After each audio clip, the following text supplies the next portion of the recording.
You can now tell that I'm not Ann Watson. First item on the agenda is to approve the agenda. Is there any changes anyone wants to make to the agenda? Mr. President, if we could move item 16 to the end of the meeting, it doesn't need to occur where it is listed. Okay. That's a potential executive session, so sounds good. Anything else? Yes. Just the only thing I had noticed, it says Design Review Board appointments. I think it's the Design Review Committee. So just to clarify that for everybody. Good point, thank you. Okay, hearing no objection or other suggestions, I'll deem the agenda approved. Next on the agenda is general business and appearances. This is an opportunity for any person to either physically present or online to make a statement about any item that's not on the agenda. I see we have a good turnout, probably mostly talking about the budget item or ballot items, and so you will have the opportunity to see that, but if there are people who want to be heard about any other item, now is the opportunity. And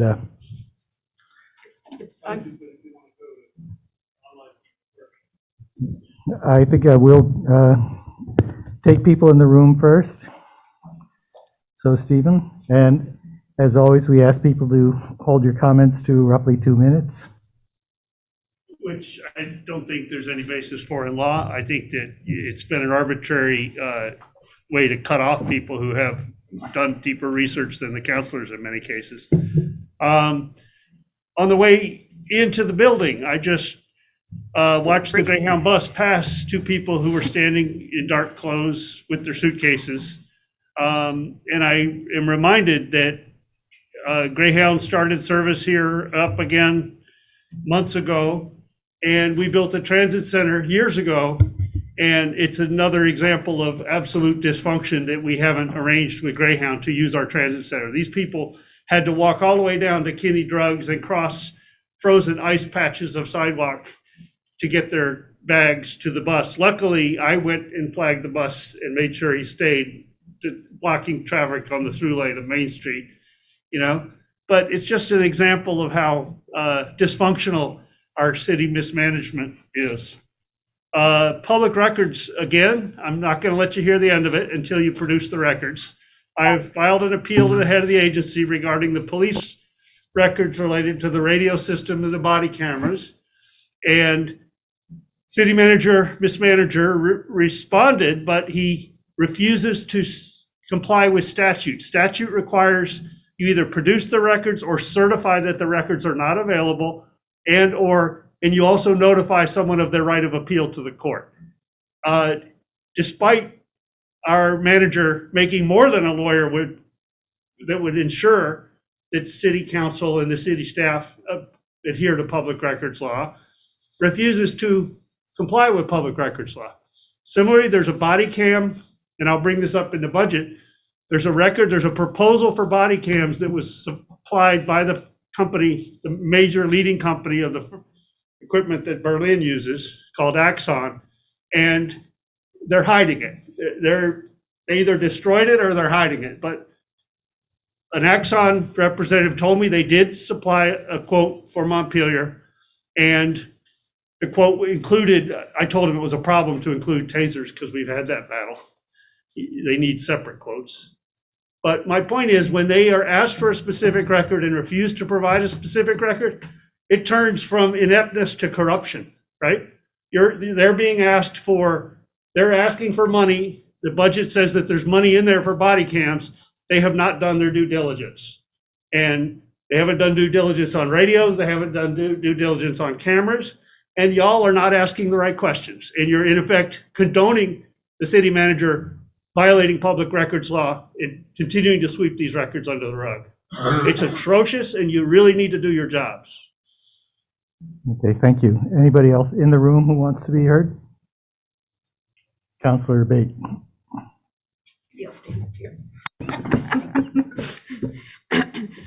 I want to announce that I'm running for re-election to represent District 1 as city councilor.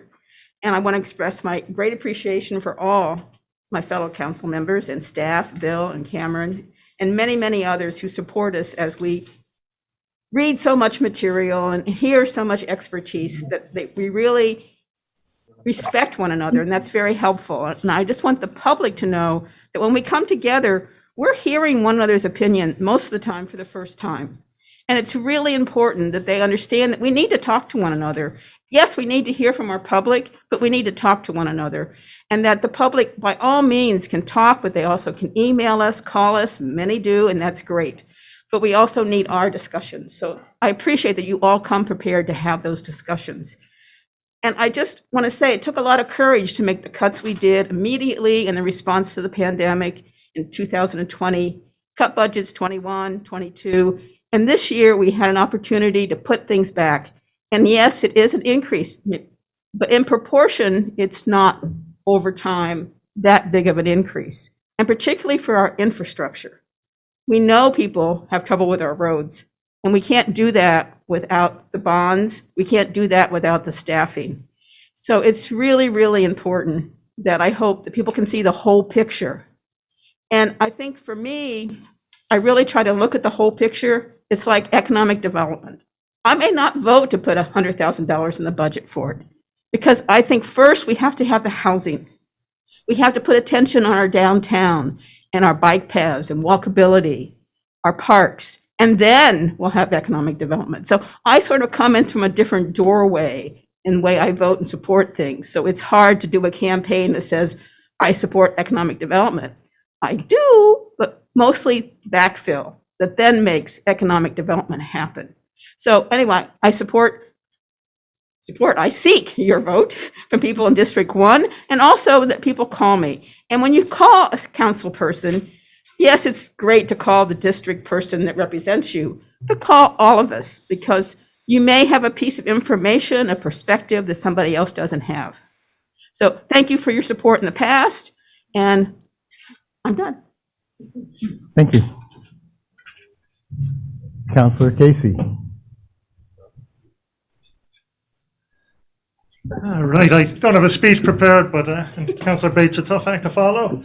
But I thought I'd join her in also announcing my re-election for District 2 for council. It's really, the last 2 terms have been a great honor, just serving with all of you and serving this community. It's amazing the conversations you have, not only here in City Hall, but when you're buying arugula in the supermarket. It's such a dedicated community who really cares about each other, and I think that's been shown more than ever during the most difficult times with this pandemic. The first term there was a lot of ribbon cuttings and everything. It's gotten a lot harder since, and we've really had to make some decisions that have a real and immediate impact on people's lives, and I think we all take those very seriously. There's miles to go. I'm proud of what we've accomplished. I'm proud of really the compassion of my colleagues here and the city staff in trying to make sure we care for our most vulnerable in the city, but we have a lot of work to do as well. So yeah, I'm eager to have a conversation with folks. I'll release a statement next week, but just wanted to put it on the record I'm running, and would really appreciate anybody's support. So thanks so much. Thank you. Anybody else in the room who wants to make a statement? Yes, Councillor Morton.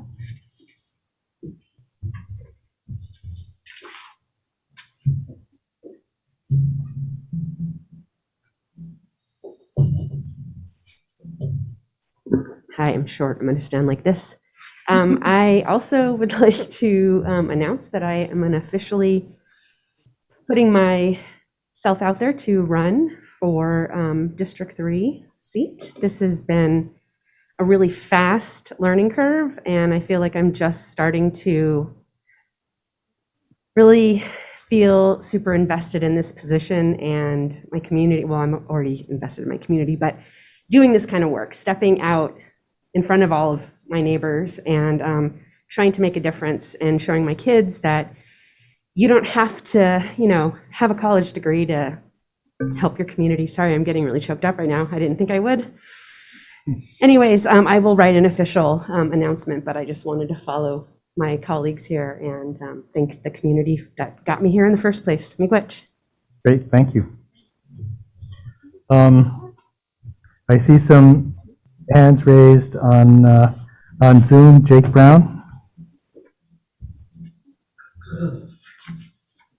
Thank you, Councilor McCullough. Just a quick note, I'm chair of the Cemetery Commission, some of you may know, and just wanted to put it out there. We have a seat available to fulfill a 2-year remaining term on the commission. So getting the word out, and anybody in the assembled group can pass the word out to their friends, family, relatives, whomever. But we're a good group, and we meet once a month. And you can find information. You can probably the best thing to do is just to contact me or Patrick Healy. I'm at jakebrown230@gmail.com.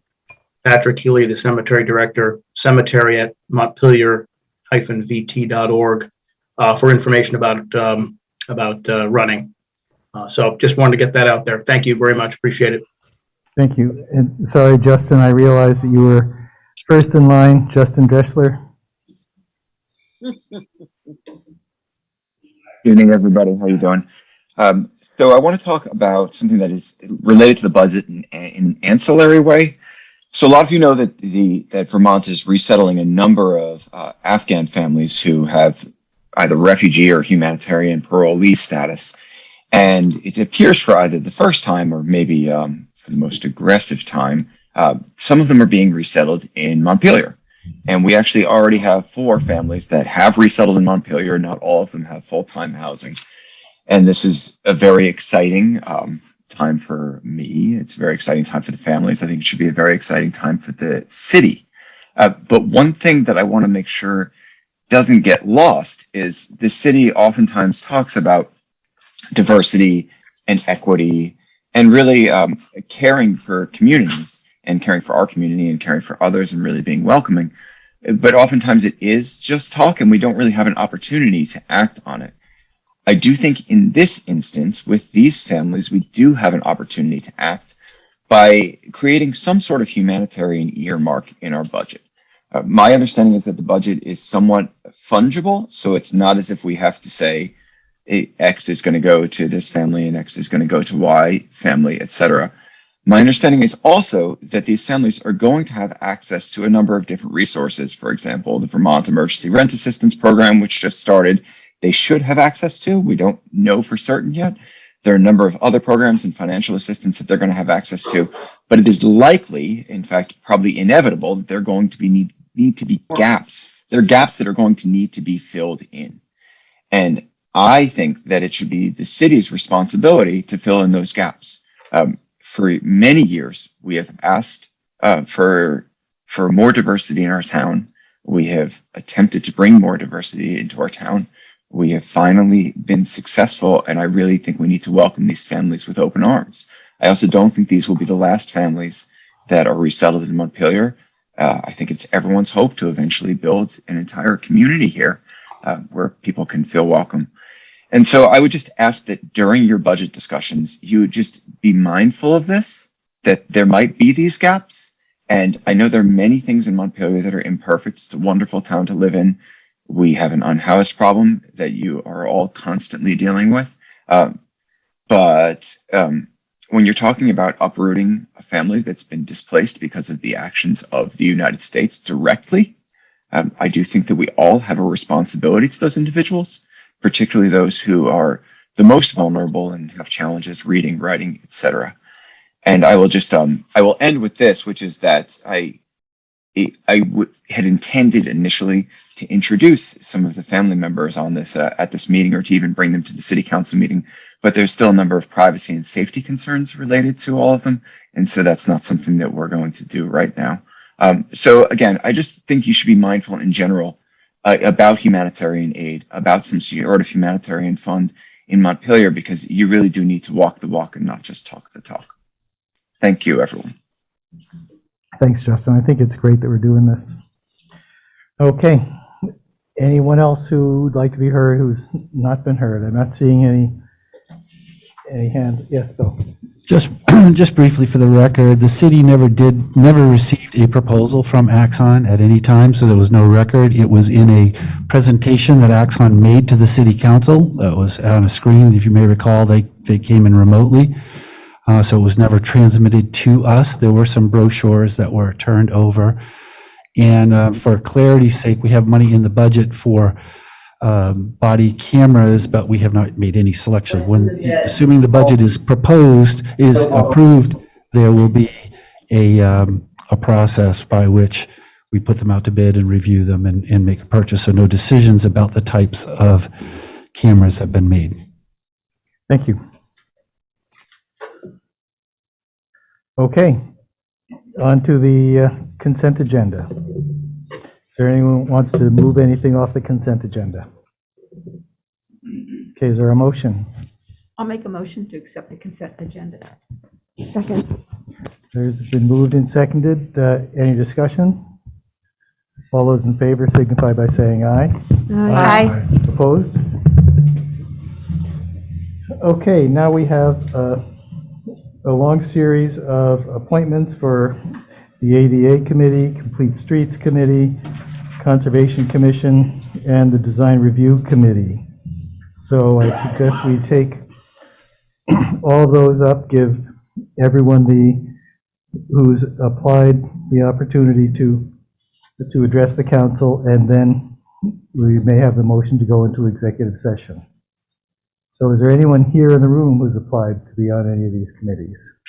I don't think so. Is there anyone watching on Zoom who has applied who would like to be heard on any of the committee appointments? And just raise your hand on the Zoom app if you are.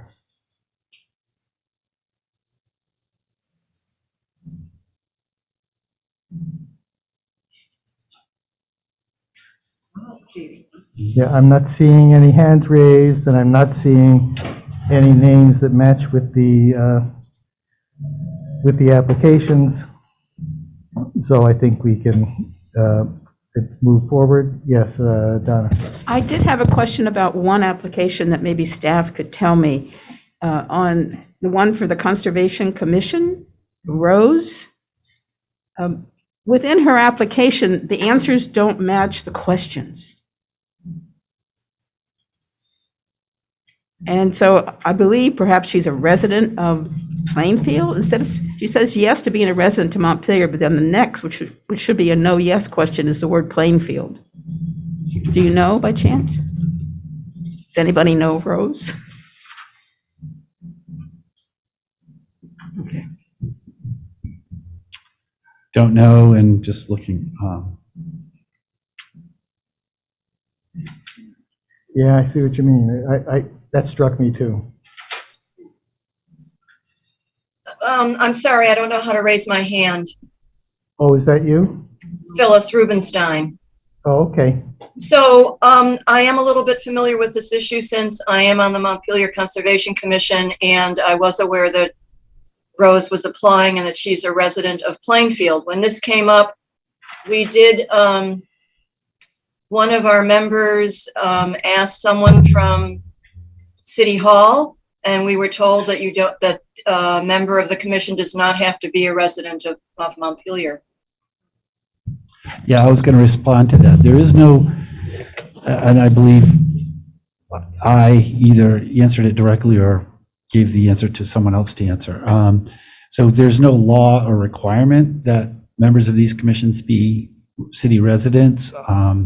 Typically, the council has given preference to city residents, and for some commissions or committees with more, like the DRB, the DRC with real decision-making, or they've really insisted on that. They've held the line on that. On others, for example, design review and others over the years, there have been some non-residents, usually somebody who has a connection to the community somehow or a specific expertise or whatever. So it's completely at the council's discretion who you appoint, but there is not a hard and fast rule on that. Okay, thank you. Yeah, I know from, I think we've had people on the ADA committee who've not been members too, in my experience. I see Amelia Seaman. Hi there. I'm Rose Zader, so I'm the one that you guys are talking about. I'm just watching it from Amelia's phone. She's my fiance. I am currently living in Plainfield, but I'm buying a house and going to be a resident of Montpelier beginning February 1st. So I was told that that was okay. So that's the situation, I guess, just to clarify. Great, thank you. Does anyone have any other questions for Rose? Donna? I just want Rose and Phyllis, who answered that. I had no question about her being able to serve if she was from Plainfield. It was just where that Plainfield ended in her form was not the right line. So I wanted to make sure that's what it meant. That's all. So thank you for clarifying. We welcome your offer. Okay. Is there a motion? There's the motion that I would typically make to go into executive. Spoon feed it to us, Jack. I make a motion that we go into it. Yes, I've lost that. It's not, I didn't. Does someone want to make a motion to go into executive session? Oh, there you go. I move we enter executive session to discuss an appointment or a series of appointments to city committees pursuant to 1 VSA 313A 3. Thank you. Is there a second? I second. All those in favor signify by saying aye. Aye. Opposed? Okay, we'll go into executive session. We'll be back shortly.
We're back in public session. Is there a motion?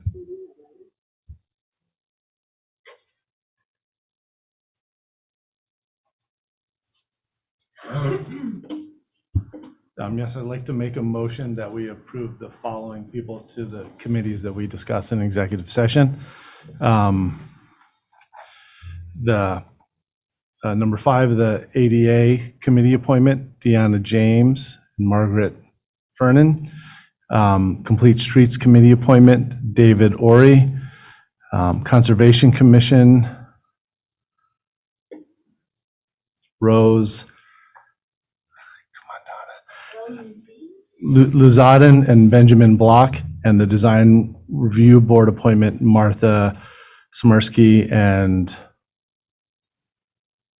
says Pritchett. Elizabeth Pritchett. Liz Pritchett, yes. Liz Pritchett, thank you. Sorry. And a second? Second. Okay. Any discussion? Jack? Just clarifying, it's the Design Review Committee, not the Design Review Yes. Board. Thank you. All those in favor signify by saying aye. Aye. Opposed? Okay, congratulations and thank you to everyone who has volunteered to apply. I'm always impressed by the high quality of the people who come out and volunteer their time for the various boards and commissions we have. Next up, we have item 9, the Community Fund Awards. Mr. Chair, while Amy is getting ready for her presentation, I just note that the projected awards are actually $3,000 over the budget. So we had 131,000 and they're at 134,000. I don't think it's a huge problem, but so your choices, of course, are we can either increase the budget, you can ask us to find it, or you can ask them to go back and cut 3,000 from their recommendations. Just so everyone's aware of the circumstance going in, but otherwise they're pretty close. Okay, thanks. And now, Amy Cunningham, you are on. Hi, thank you for that. I was not aware of that discrepancy, so I really appreciate it. Is it possible, I just have a few short slides, and I see I'm not able to share screen. What's the best way to do that? You should be able to do it now. We just got a thumbs up from the Assistant City Manager. Awesome, thank you. Great. You all able to see that? Yep. Great, thank you. So thanks for your time. This is our annual presentation to the City Council with our recommendations for funding support through the Montpelier Community Fund. I am Amy Cunningham. This is my 4th or 5th year serving on the Community Fund Board. This is my first year as chair, and really pleased to be joined. I believe all of my fellow fund board members are here tonight. Mairead Harris, Shana Casper, Christopher Kaufman-Ilstrup, and Michael Sherman. So shout out to them for all of the work and wisdom they've provided through this process. Briefly, this is a blurry image, but this is the best visual representation for why the Montpelier Community Fund was created. This is a picture of the ballot from 2009. And many of you may remember many different items on the ballot that were difficult for voters to assess and were challenging for the particular organizations requesting support to make their case. And so the City Council created the Montpelier Community Fund in 2012. We're a 5-member board appointed by you.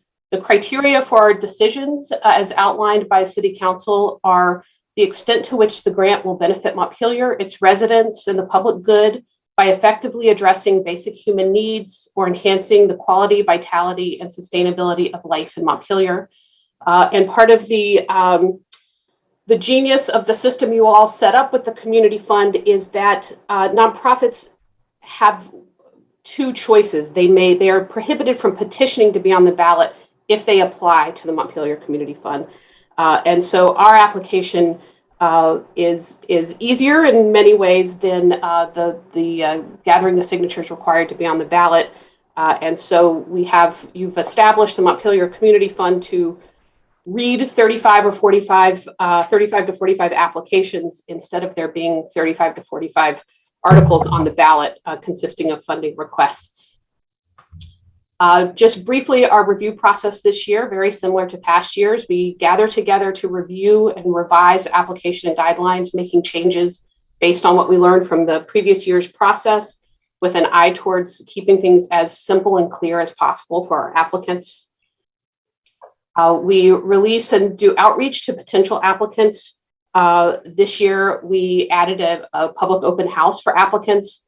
We created a direct email account for applicants to reach out to us for questions, and created a FAQs document. All of that is available on the Montpelier Community Fund webpage. That shout out to Mary for all of her help in getting those materials up for folks to review. So we read, board members come together. Every board member reads every application, with applications ranging from 10 to 20 pages. And we take a half-day meeting in December to assess and make the final decisions. And so we report to you tonight with this final slate of recommendations. And in a nutshell, we're requesting $134,090 in funding, represents 36 grants.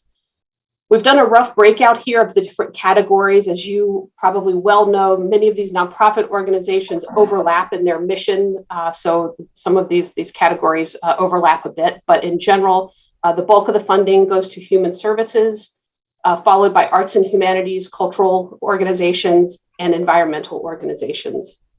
Again, it's 36 grants this year. You can see the full list in the meeting packet. As compared to last year, very similar. There were 38 requests. Last year, we recommended 34 grants. This year, there are 36 requests, and we are recommending funding for each of those requests. But you'll see we're recommending about $40,000 less in funding, which means there's partial grants we're recommending to some of these 36 grantees. So that, in a nutshell, is what we're proposing. Like I said, in the packet is the full list of the applicants, and we'll be very happy to answer any questions you may have. Okay, thank you. Any questions from any members of the council? Donna. Thank you, not only for your good work, but you always do a great presentation. I always pause when I'm looking at these larger ones, 10,000, 15,000, and some of them are more statewide. And I know you look at the data, so you know how much they're impacting directly, indirectly Montpelier. But if we were to ask you to go back, I guess I'm feeling the need to reduce some of those higher ones. Would that be your inclination, or would you have another way of sorting out if we asked for a reduction? That's a great question. So speaking for myself, I want to get the input of the full board. I think we certainly could approach some of those larger grants. I would say, as you pointed out, we do really pay close attention and ask them a lot of specific questions about their impact and their services in Montpelier in particular. And so those larger grants are in part a reflection of the scale of work and impact that we see that they're having for the city. So I couldn't say for sure if that's where we would recommend the cuts, but we'd certainly take your recommendation into consideration if we need to go back and reconsider. It's just that all but one of the ones you've increased are over 10,000. So that's where I'm coming from. Thank you.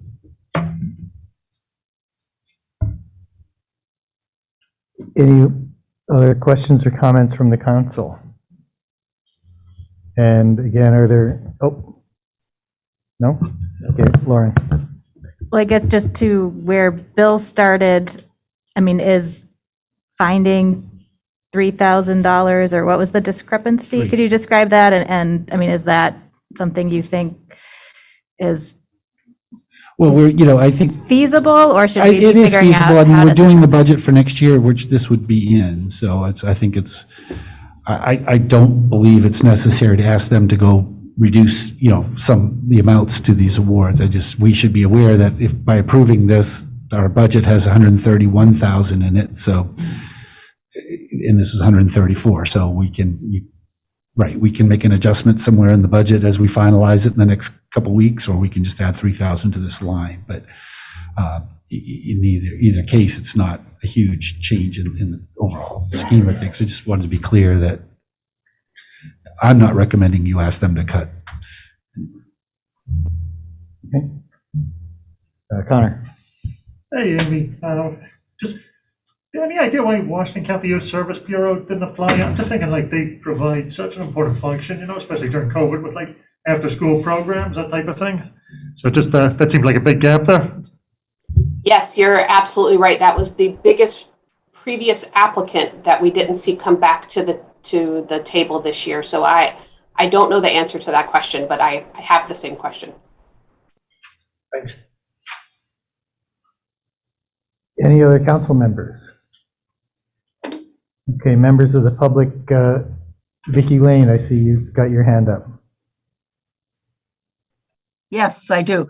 I don't think that any cuts to these should be entertained until or unless you're willing to entertain other cuts in other places in the budget. I am concerned about the Washington County Youth Services Bureau not being there. I would hope that maybe we could find out why they're not there, and maybe they have other funding they can use. So anyway, I can't entertain cuts to these particular organizations. Thank you. Okay, thanks. Jennifer? I just wanted to say that the Youth Service Bureau is no longer in Montpelier. I think they might be in Berlin right now. They moved their offices. So I don't know if that would have anything to do with it, but they are no longer on Elm Street, but the basement center obviously is still here. Okay. Okay, so there we are. Any other discussion on the, Steve? Yeah, Steve Whitaker. I want to point out that I made an effort to download the packet today. The city council meeting is in the website calendar 3 different times.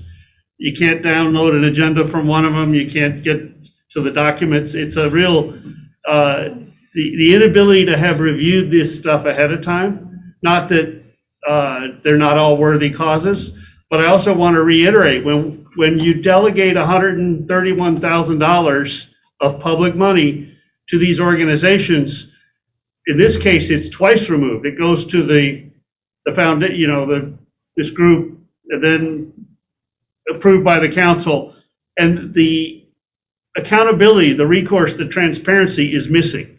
That's why, in effect, these are government functions to some degree that we're using public money for, but we're forfeiting the transparency and the accountability that comes with public records law, and that we really need to give some serious thought to how we inform or re-engage in these contracts, in these grant agreements.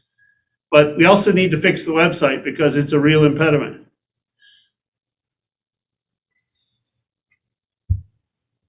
Okay, so what's your pleasure at this point? Is there a motion with regard to this item? So at this point, we could have a motion to add this to the budget? Approve the recommendation. Yeah. You deal with the budget number when we get to the budget. Yep. Lauren? I move we approve the budget recommendation from the Vermont Community Foundation. I'll second. Okay, is there any discussion beyond what we've already had? Ms. Donna? Well, I'm still feeling uneasy with all these large ones that got the increases were the largest to begin with, and then they all got increases. So I would rather they go back to what we budgeted, and maybe we weren't clear with them what we budgeted.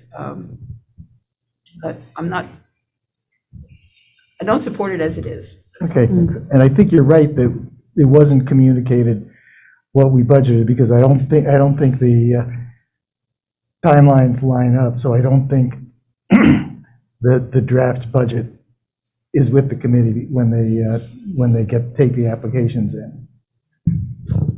Was our number the same as we had last year? I'd have to check. I mean, I think that's general. There is communication between us and them, and we usually, I think we told them plan on the same numbers last year. The total that Amy, maybe I can ask you, your total here for FY '22 was 135,000. Was that also within what we gave? Last year, so the FY '22 budget that we're in now was 131,050, and that's what we have in FY '23.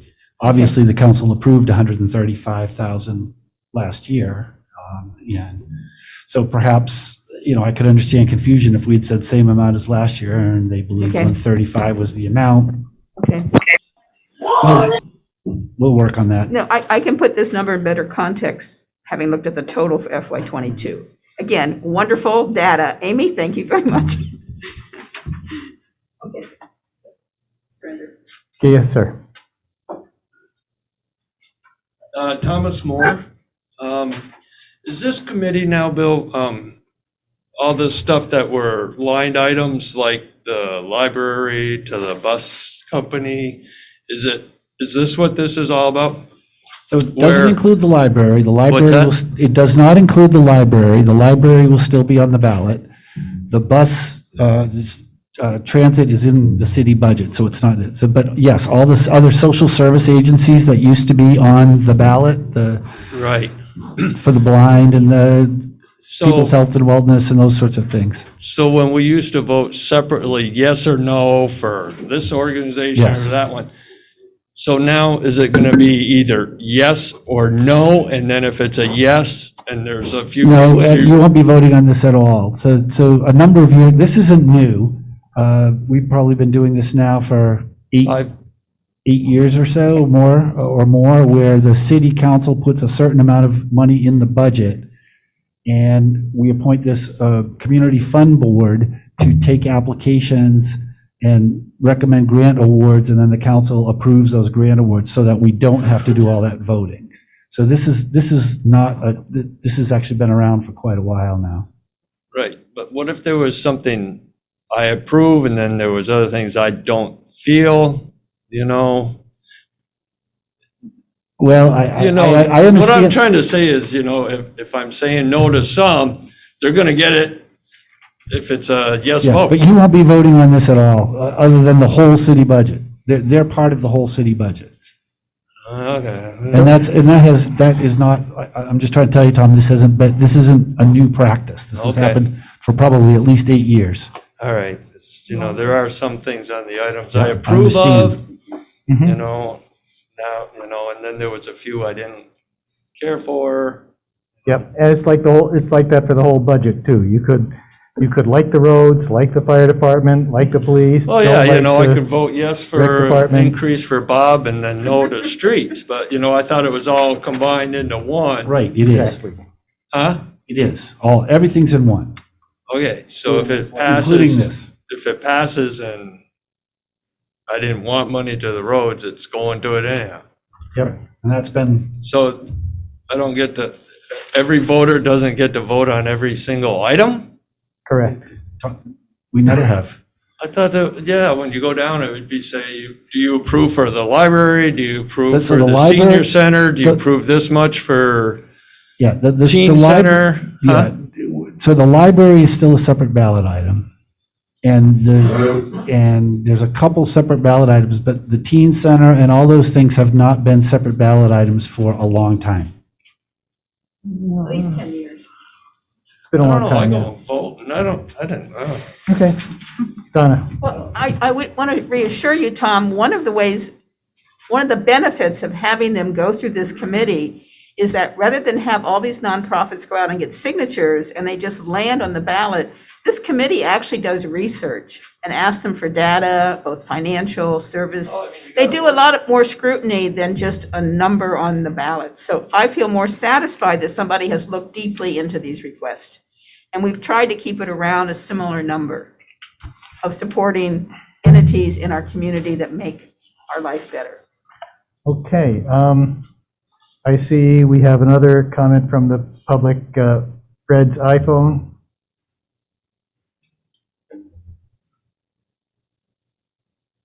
Fred's iPhone, are you there?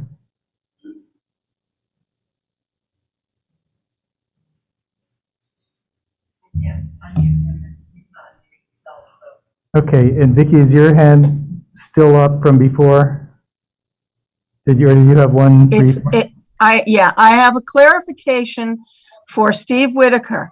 You can get the agendas, the minutes, the packet online. I have it up right now. It's not hard to find. It's on the, it's under Orca Media, and you just go down and it said agendas and minutes, and you click on that and you get it for every single meeting there is. So it's not hard and it's easily available, and you can have it up on the screen at the same time you're looking at the city meeting. So it's not hidden. Thanks, Vicki. Fred's iPhone will give you one more chance.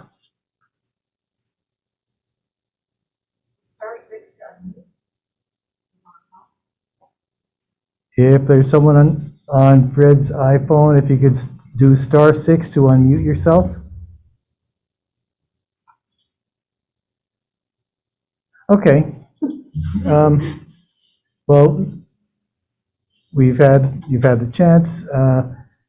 We've had a motion and a second to approve the list as proposed. Are you ready for the vote? Connor?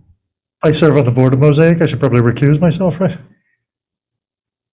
I don't think you're required to, because it doesn't create any financial benefit to you, but it's up to you. Okay, I'm good. Okay, all those in favor signify by saying aye. Aye. Opposed? Okay, thank you. Moving on to item 10, discussion of mail-in voting for the city of Montpelier. And I believe the city clerk is online to talk about this. Here we are. Well.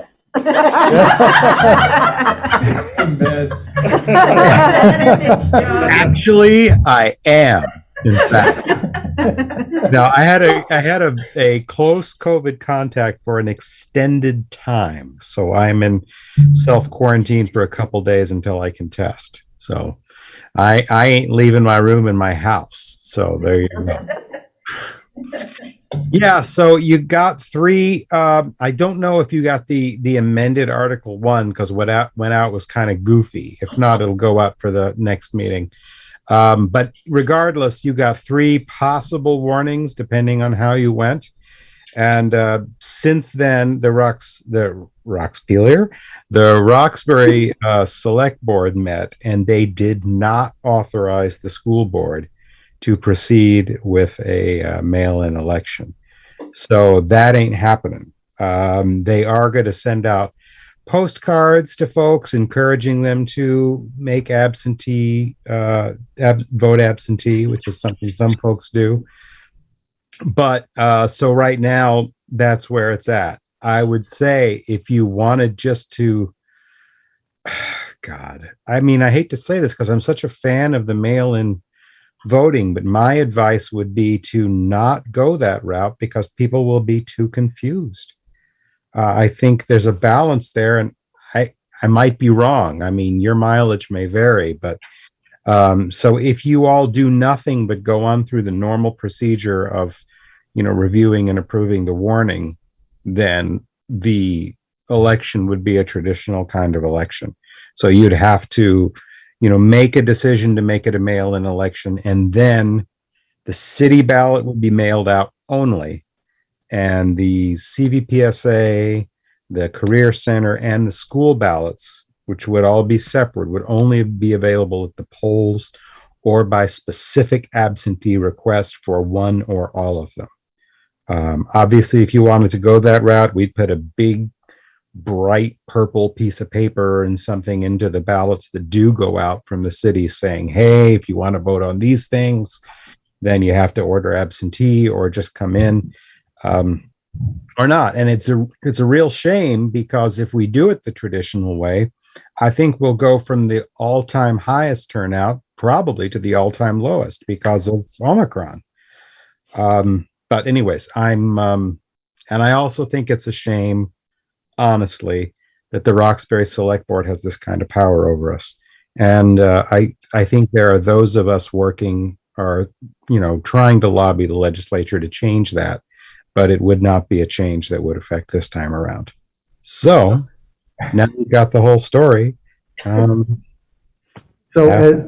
so how this will work, if somebody wanted to not come into City Hall at all and vote completely by mail, they would need to submit 4 different absentee ballot applications, or would there be one form that you could create that people would use for all of them? Yeah, we would use the one form for all of them. I mean, that's the assumption with the form that we've used in the past.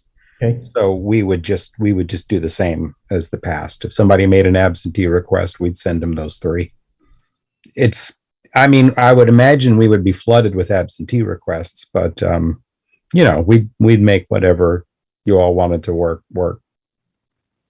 And the Public Safety Authority is going to be in person anyway, because the other town is not allowing that to be by absentee, is that right?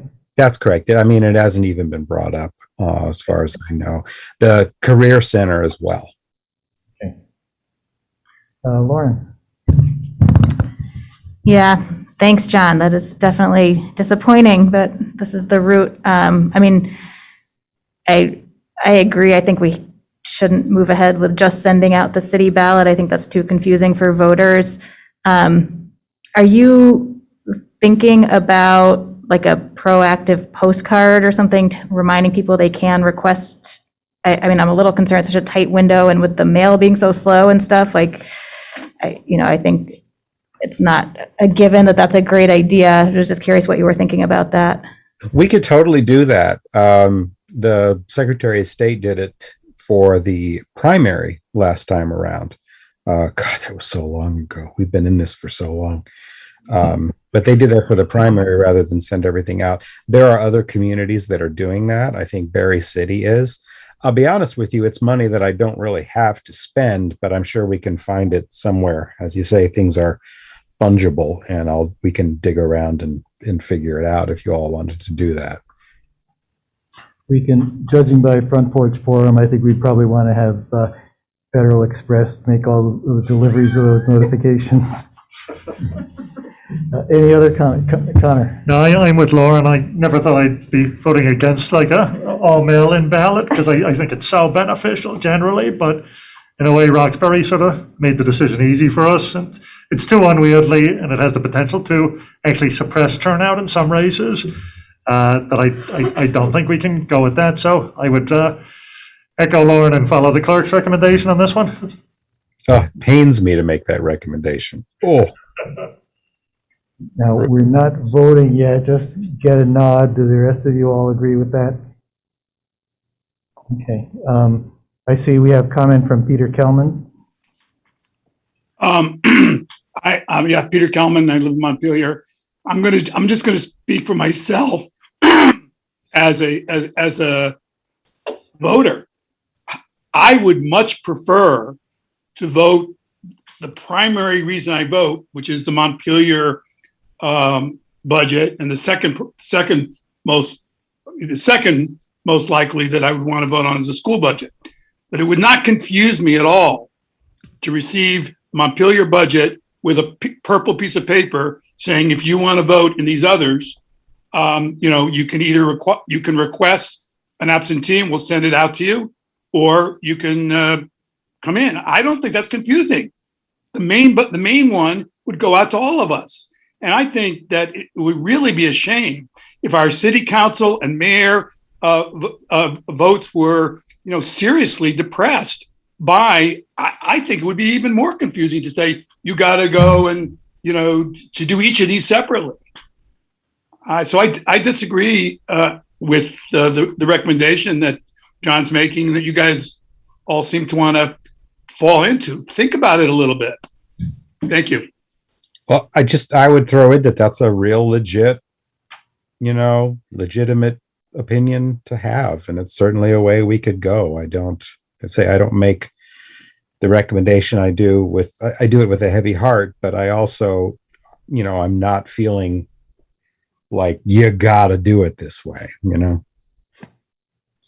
Can I ask a clarifying question just for myself and for people that might be watching to the clerk? The way we're recommending doing it is outside of last year is the way we voted forever. Right? Everything would be on one ballot. People could either have absentee or come in to vote on voting day. So that in and of itself would not be confusing, and that the school ballot and election, school board and city officials would all be on the same ballot. So in that regard, everything would be together. I think I heard Mr. Kelman say there would be separate ballots for all of those things, and I just want to be clear that that's not the case. That's true, except for the Career Center. Regardless, the Career Center will be on its own ballot. And I should mention that regardless of how we set this up, any non-citizen voters would receive a ballot that only has the city questions. I just want to make sure that's always out there. Thank you. Fred's iPhone.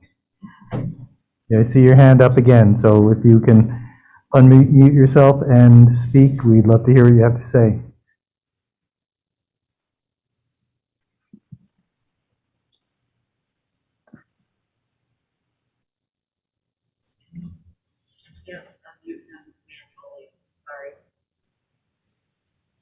Okay, Fred, we're going to skip you and go to Vicky Lane.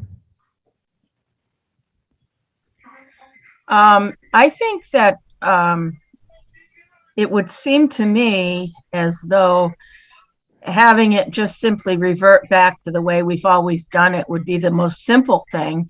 Because if we have two different ones and people have to actually come in to vote on the school budgets and those other budgets, they're still going to have to come in. So, you know, it's not going to be of any benefit to mail in one and have to go in for another. Assuming that we can always early vote and I can come down there and fill it out, right? So I think it's just as easy to go back to the way we've always done it. And, you know, if somebody needs to or wants to do the whole thing through the mail, I think it's relatively simple to ask for an absentee ballot. I mean, basically, that's what I'm getting when I go down early to vote and say I want to vote early. And I think it's an absentee ballot that you hand me. Isn't that correct? Yeah. So I think that would be the simplest and best way to do it, I guess. I would think so, just from my standpoint. Thank you. Donna, I'm sorry, Lauren. One thought is so if we move in this direction, I'm wondering about like if there's shaking the couch cushions for like a little ad campaign, like letting people know, you know, thinking of some ways that we're getting the word out that people can request their absentee ballot. You know, maybe the mailing everyone a postcard is, maybe we could like spend that same money and through other ways of trying to reach people. I'm a huge fan of mail-in voting, so I think this just makes sense for this particular election, unfortunately, but everything we can do to encourage people to get their absentee ballot and get that one clear ballot where they're voting on everything seems to me, you know, one way we could approach it. I know doing mailings can be very complicated, but is there another water bill coming out between now and then? I'll just throw that out as an idea. Okay, anyone member of the public in the room who wants to be heard on this? Okay, I don't think we need to take a vote because we're not voting to do a change to what we would have done without it. So thank you, John. Next item on the agenda. Stay well. Yep. Thanks. Yeah. Next item on the agenda is the report from the auditor. Yeah, I think Kelly is coming up. Yep. I'm looking to see if the auditor is on.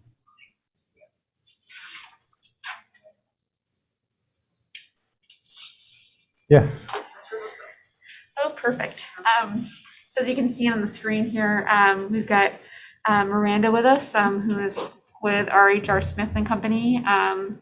And I'm not sure if Ron is also here or not yet. I can't see the full screen, so we'll Kelly, see. can you pull the mic up closer? Yeah, absolutely.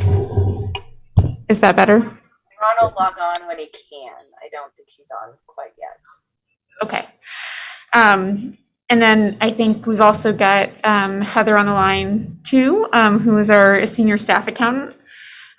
So what I thought I would do just to touch this off is just go sort of a brief overview based on the memo that I submitted to council, and then turn it over to the auditors to introduce themselves maybe once more. You've met them before. They were in last year around this time. And then just kind of go over some discussion points from there. So without further ado, I'll get started. I don't have a presentation. I'm just going to kind of hit the highlights from the memo, and then we'll have them take it away. So for those following along online, the memo is also posted there under the agenda items. I think, long story short, with this audit, we have a clean audit, which is very positive.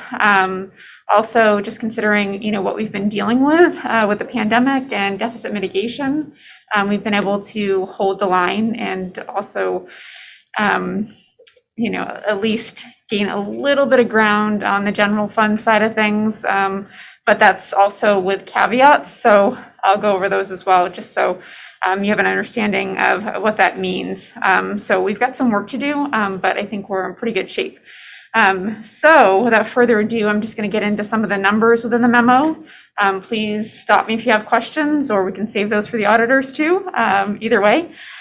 So just starting right off the bat, looking at, sort of the net position of the city for governmental activities, we increased our net position by about $1.15 million.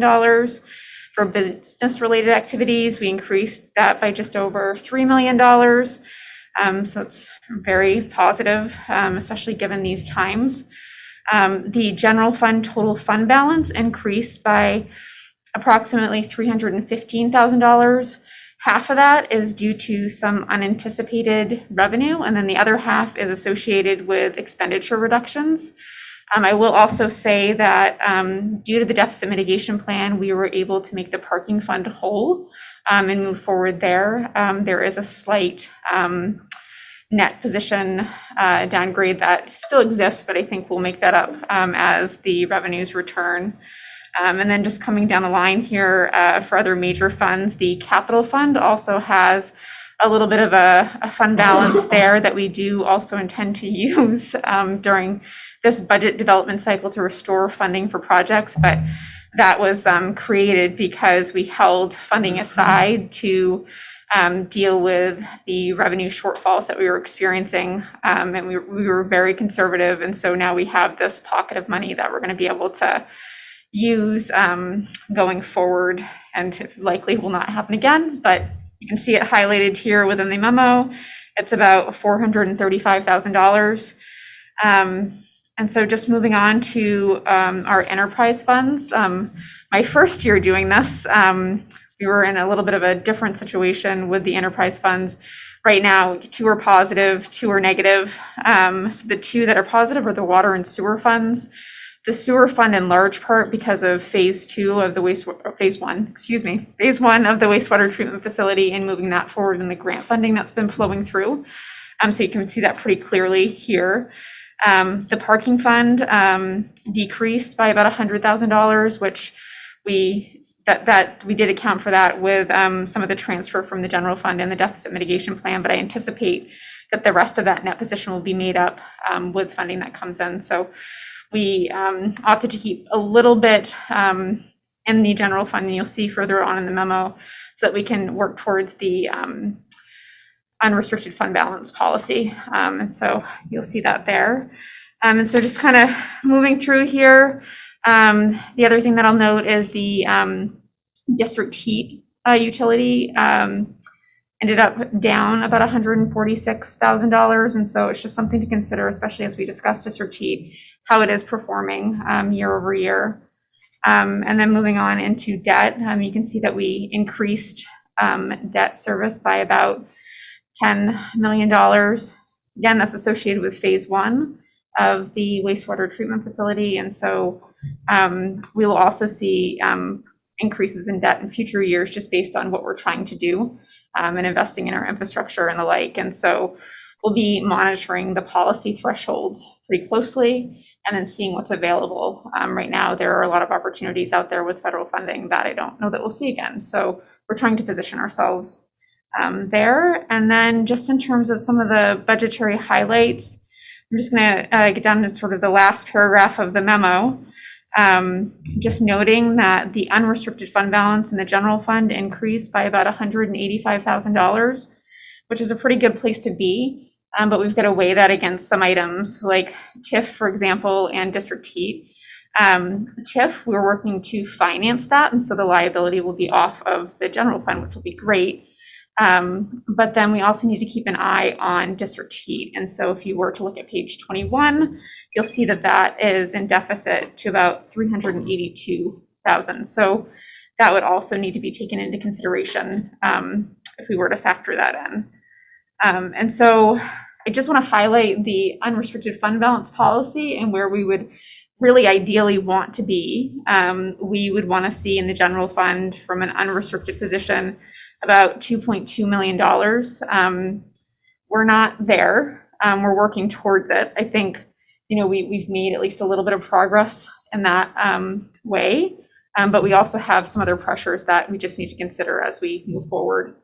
And so I realize that's kind of a fast summary of what happened in 21. But I think because of the tough decisions that you all made, we were able to sort of stay on track and we'll be well positioned in 22 and beyond.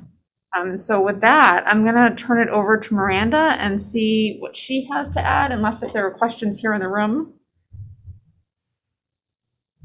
Okay, go ahead. Okay. Jack's giving me the go ahead. So Miranda, take it away. Kelly, thank you. I think that was a great synopsis of FY21. I am Miranda MacDonald, and I just received word that Ron might be joining us. I don't know if he's been able to log on yet. I'm here. I'm here. He did get here. Miranda's the brains of the outfit, though, folks. In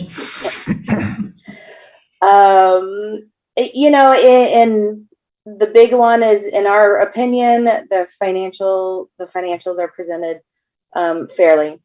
I know everybody's eager for that. Kelly touched on the high points. I'm not gonna repeat that. It's in your memo. COVID happened in FY21, and that was huge. But I think y'all were proactive in making decisions to mitigate some of the, one of the things was you didn't charge for parking. I know that. But you also reduced expenditures to help mitigate some of that fund balance. So you were proactive in your decisions, and I know Kelly and Heather have been active in looking at some federal funds and state funding coming in as well to help. Kelly did mention that there's some opportunity for grants to help with some of the projects during this time period. So I know that's what they're looking into with that. And then she mentioned some other talking points with the long-term debt. Montpelier has your ceiling, 8.2 and the 15%, which you're looking at. But you also have like phase 2 of your sewer funds and some other projects that you're going to do. And I know they're actively looking at some other options. And then the TIF fund, capitalizing what's there and looking at some financing options since unfortunately with the parking garage did not go through. It was a very eventful year, But I think Kelly and Heather did a great job in their finances and managing it and being informative and making decisions for the year. Thanks, Miranda. Do we have any questions from members of the council? At this point, we would typically vote to accept the audit report. I know that we got the report fairly late, and I want to make sure that people, Peter, I see you have your hand up. I want to make sure people are comfortable and satisfied that they've had adequate time, so we could not act on that now and vote, put it on the agenda for next time to accept it if anyone wanted to do that. So why don't you ponder that while I call on Peter Kelman. Hi, Peter Kelman. I don't know about anybody else, but I couldn't see what she was showing. It wasn't coming, it wasn't showing up on any screen. She didn't have a presentation shared on screen. So how did we know? Page 21, and I mean, she kept going through these. I even went to the agenda and tried to find, the agenda packet, but. Recording stopped. Sorry. I hope you guys. Recording in progress. I hope you guys were there and could see it, but we couldn't at home. Peter and Jack, may I suggest that, maybe we wanted to put it in your hands. I believe it was all part of your package, and it sounds like you guys haven't had enough time to review it. How about we consider this another conversation for another day? As you guys get a chance to give Kelly some feedback, and we'd be more than happy to hop on so everybody's comfortable, before anything is, put to rest, for lack of a better word, when it comes to June 30, 21. Donna. Well, the packet was sent to us direct as council members. It came out after our packet. So it would be good to allow the public access and us more time. So I would move that we table it to the next meeting. Second. Okay. And can I just say also, when you discuss it next, it's very hard in Zoom land to follow what somebody's saying. You can't just keep saying the memo. You need to really let the people at home find where it is, because we got to do two things on the screen. We're looking at Zoom, and then we've got to look at the agenda packet piece. So we really need to know what that piece is and what page you're on when you say things. Okay, thanks, Peter.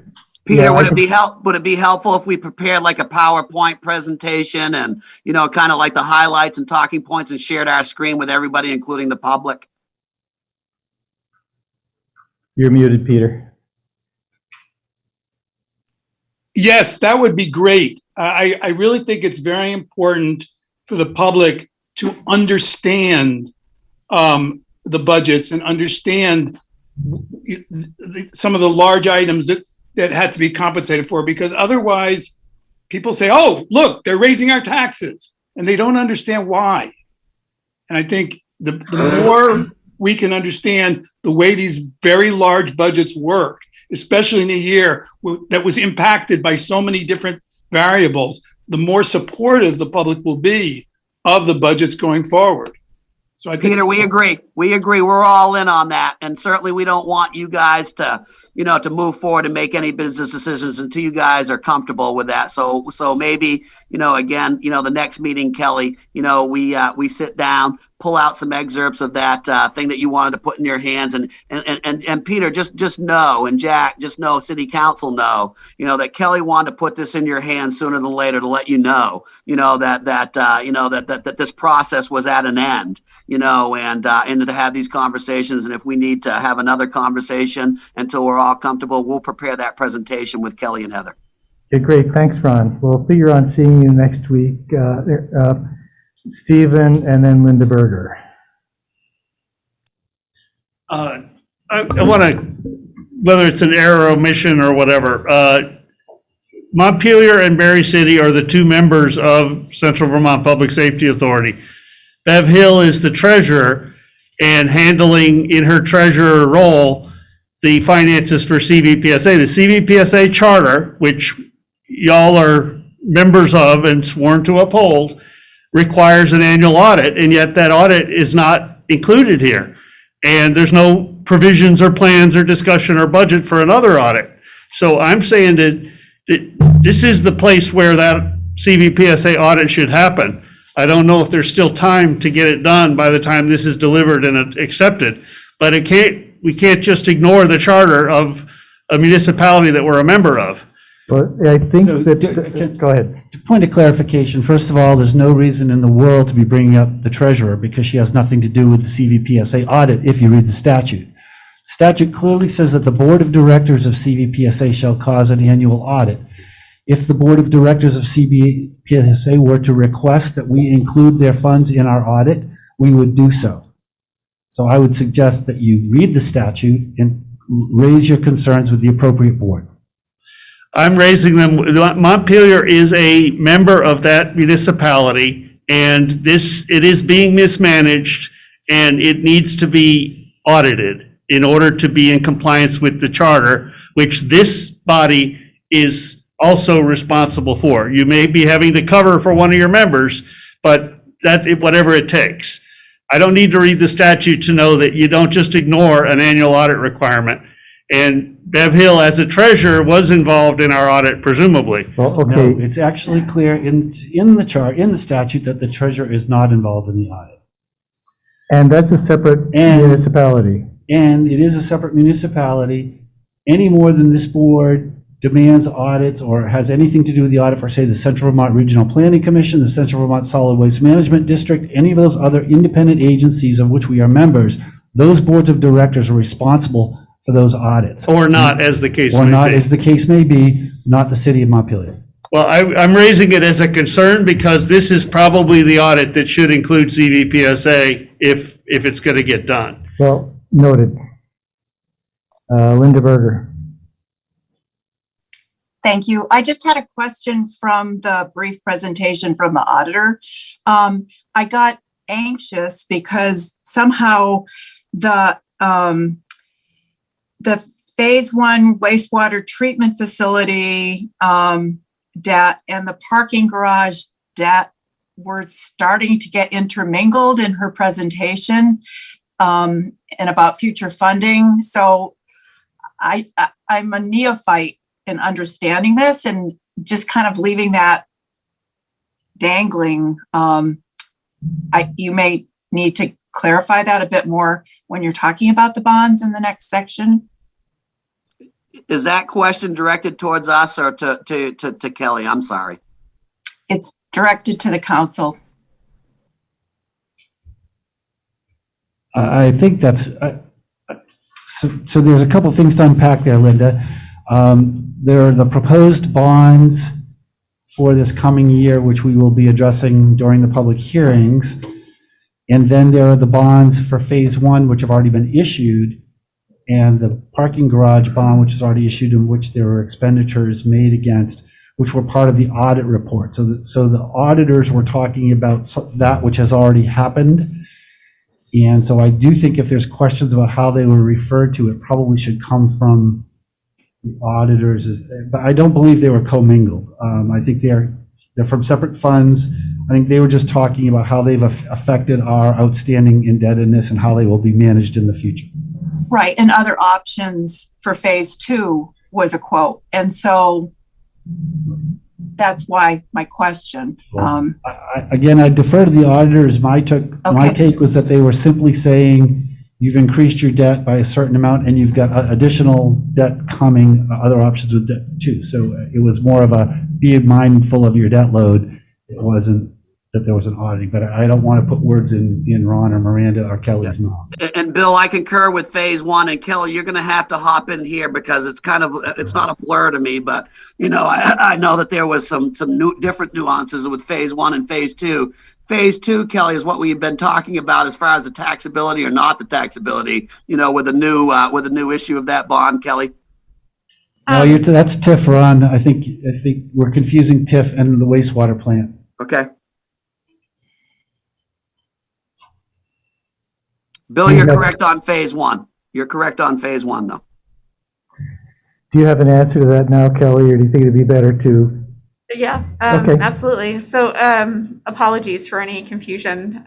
So I did mention, TIF along with the general fund, just because as it stood, if we were to not finance that TIF debt, it would be a liability on the general fund, which would then impact our unrestricted fund balance, which is sort of the, kind of measure of health, if you will. And so I was just wanting to identify that while it looks really good on the bottom line for our unrestricted fund balance in terms of what we have there, we also need to consider some of the other factors that are at play. And I was trying to, full disclosure, kind of share what some of those things were. So my apologies if that was a bit confusing. I can see where that might be confusing.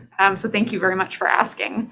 And then, additionally with phase one, we are highlighting that has sort of hit the books in full this fiscal year.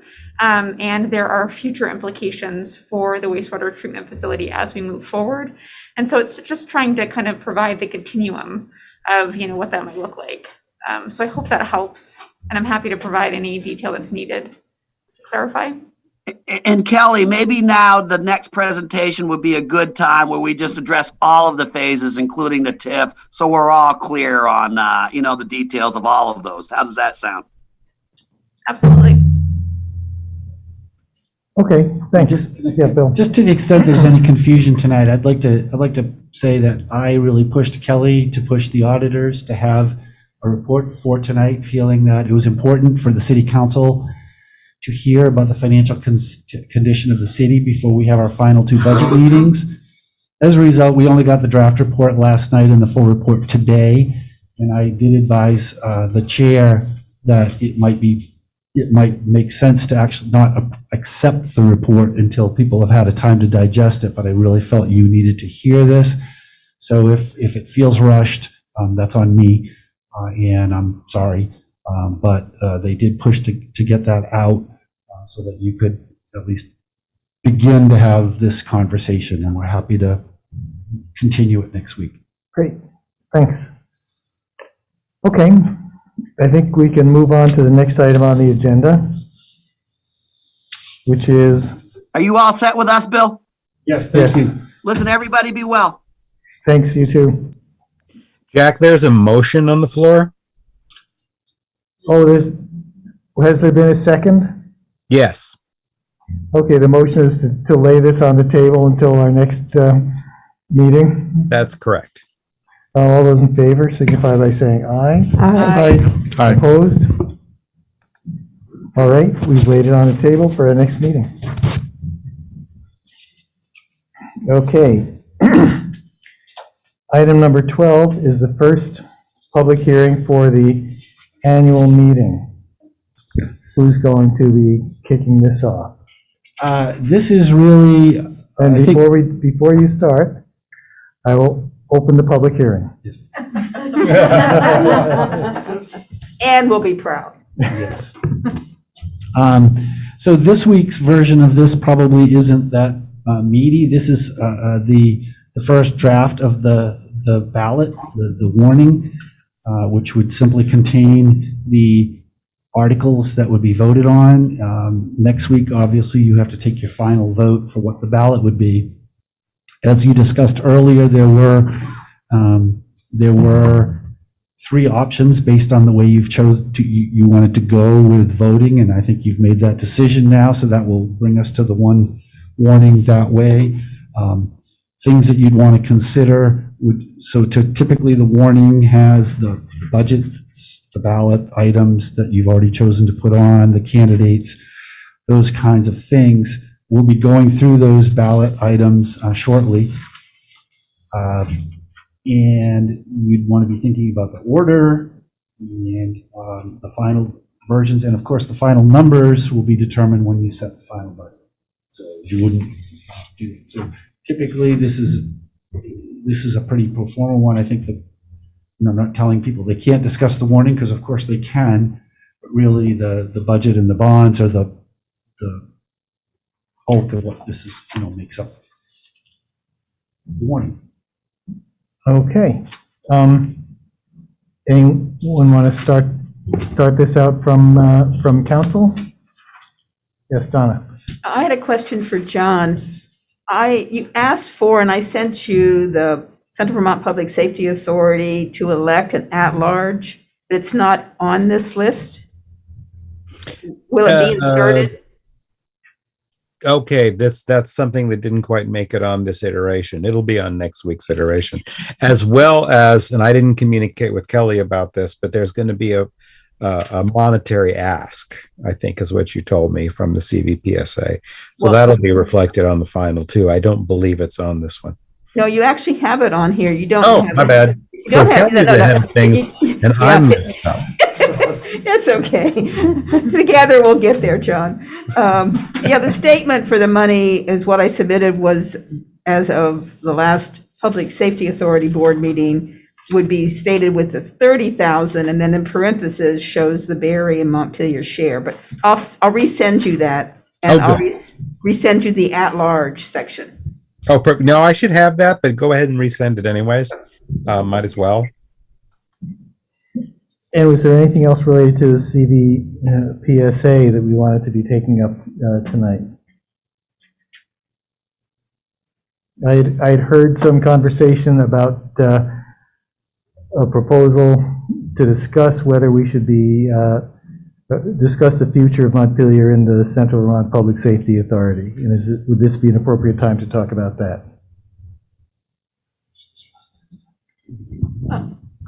Yes, I've also heard talk about that, and what it is that the voters actually voted to put Montpelier onto the Central Vermont Public Safety Authority membership, and to withdraw, the voters would have to vote to take Montpelier out. Same way with Barry.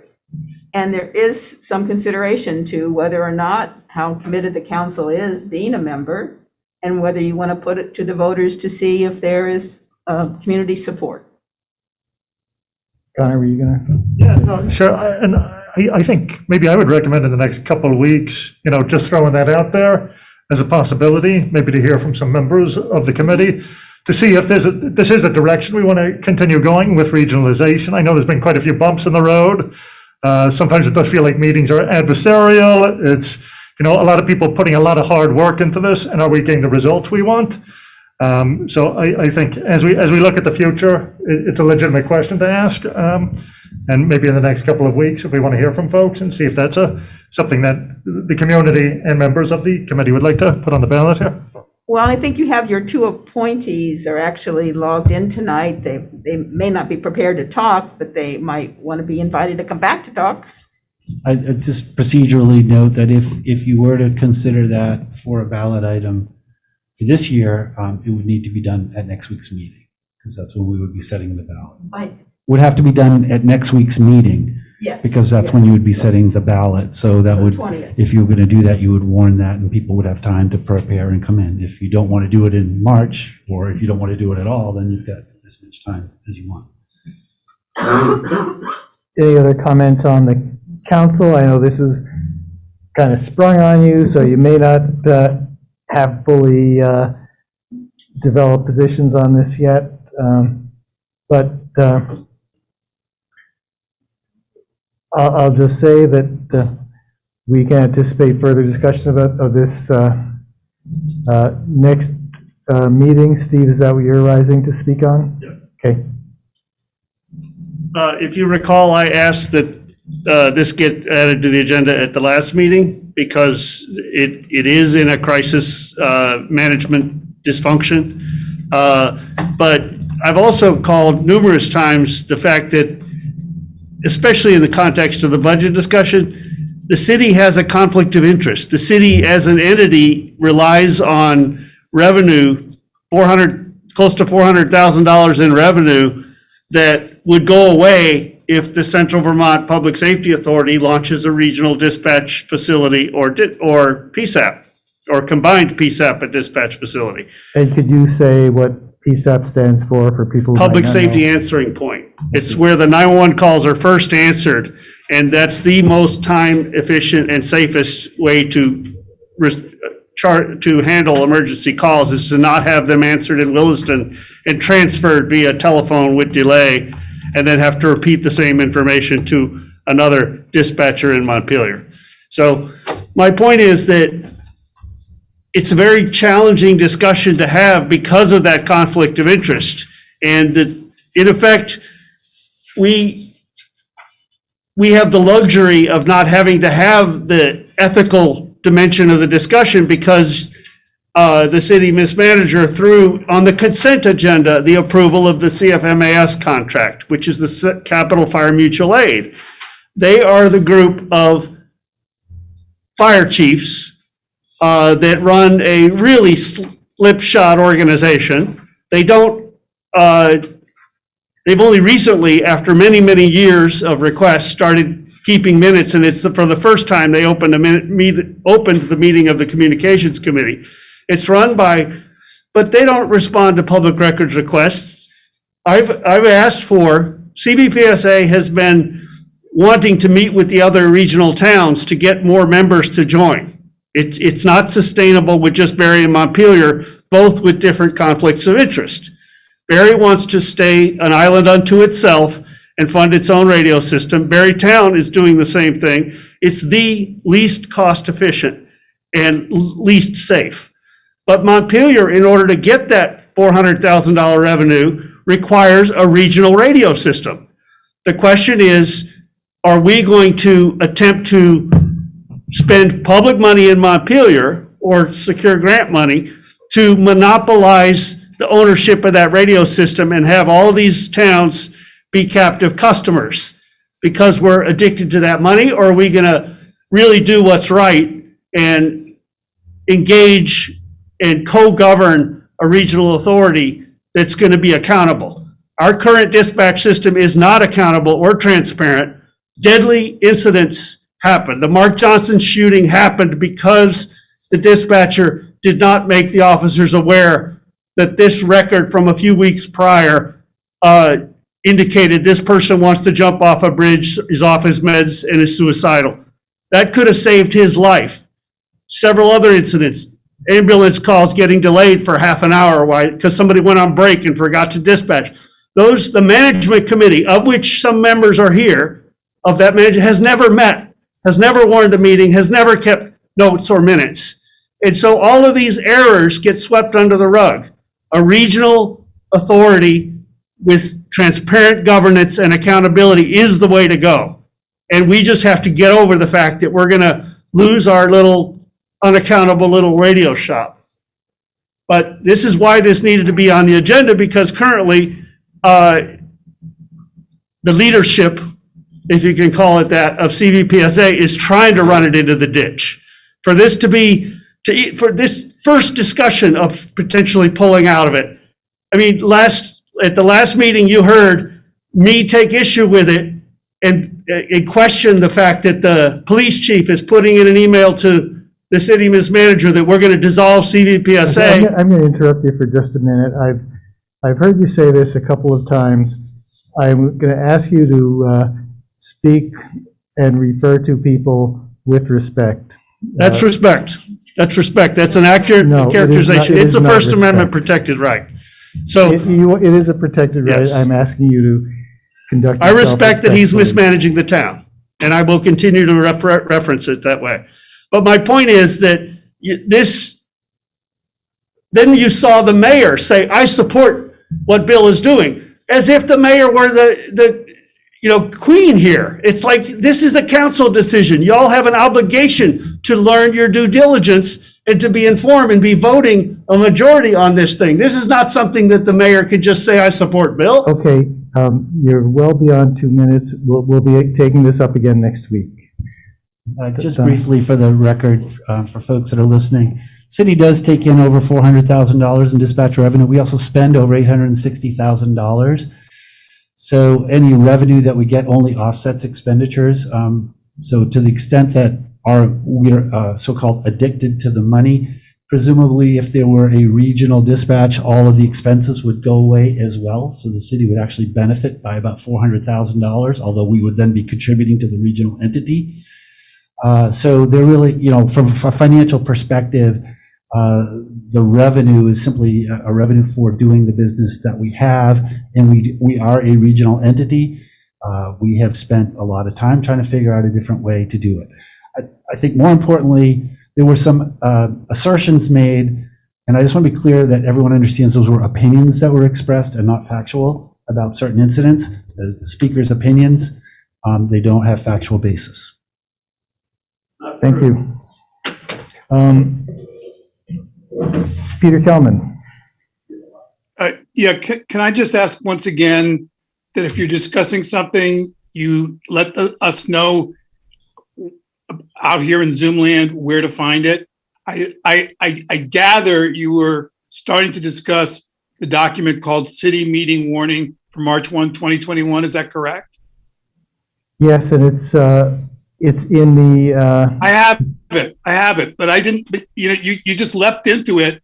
Nobody. You just started talking about it without telling us what it was you were talking about or what article. You started talking about this thing that Steve Whitaker just finished talking about. Can we refer to the document by name? Can we refer to the article that we're talking about, please? Okay, thank you. Anyone else looking to be heard on this item tonight? Okay, I'm going to close the public hearing on Article number 12. We're now up to Article number 13, first public hearing for the FY23 budget. And Donna, were you going to say something? I just had a question. Is this when we set the second, do we have to set the second public hearing? It's already scheduled. Okay. This isn't like an ordinance or a. Great. It's already being warned that way. That procedural question. Thank you. Thanks. I also want to be clear, the law doesn't require a public hearing on the warning. It just requires that you approve it. We do this for we're going above and beyond here so that people can be engaged in these conversations. So you don't have to vote on any of those things. Okay, next up is the first public hearing for the fiscal 23 budget.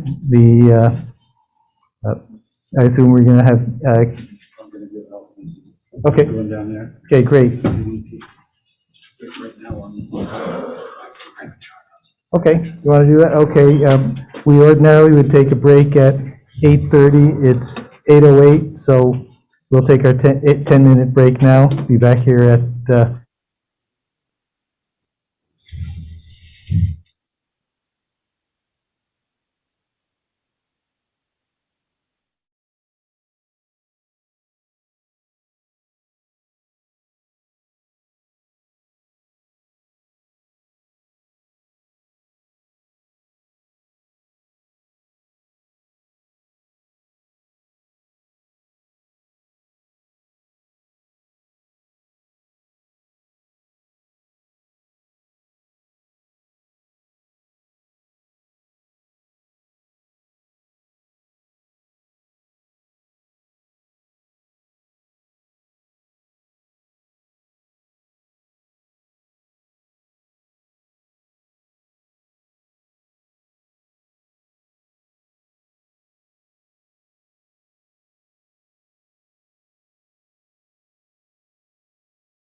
start up again.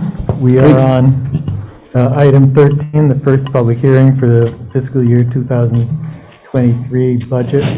The document is in the packet, and we have a presentation by the city manager, and it should be visible to everyone in Zoom. Correct. And I'd also note that the full detail of the budget book is available online. It's quite lengthy, but if anybody wants to go into any of the detail, I will not be referring to any of the pages in that budget book, at least during the presentation, if there are questions. We also have technically 2 public hearings scheduled for the budget and the bonds. This presentation will include both the material for both public hearings. We can still break them out as you see fit, but it all flows together. So all that information will be here together. So I'm going to do the overview of the budget and the bonds, and then at the end we'll have time for questions from obviously the council, the public, and we do have all the departments available, I believe, or hopefully all of them. If there are specific questions about department operations or department budgets, and obviously any general questions, we're happy to answer that. Okay, so we'll call the public hearing of the budget to order, and you're good to go. Okay, thank you. So this is the first of 2 public hearings of the budget. This is a budget that has been proposed to the voters by the city council. The way the process works is the manager and staff recommend a budget to the city council. You held workshops on that budget in December, and this is now the city council's budget. I'm, as your employee, presenting it on your behalf. So the council's, hold on, something blocking our great graphics here. You don't see that part, Bill. Oh, it's not up there? Okay. Okay. Not on that screen. Oh, okay. So the budget goals, but I couldn't read it. The budget goals that the council set out were to implement the strategic plan, to rebuild from the COVID cuts, which you just heard us talking about during the auditor's report, the impact on some of the finances and the decisions that were made in order to keep our finances solvent, to deliver responsible services, to address challenges with revenues, and to stay, with our goal annually is to stay within the inflation rate, which as of the end of December was 7.0%, which is actually just released today for December.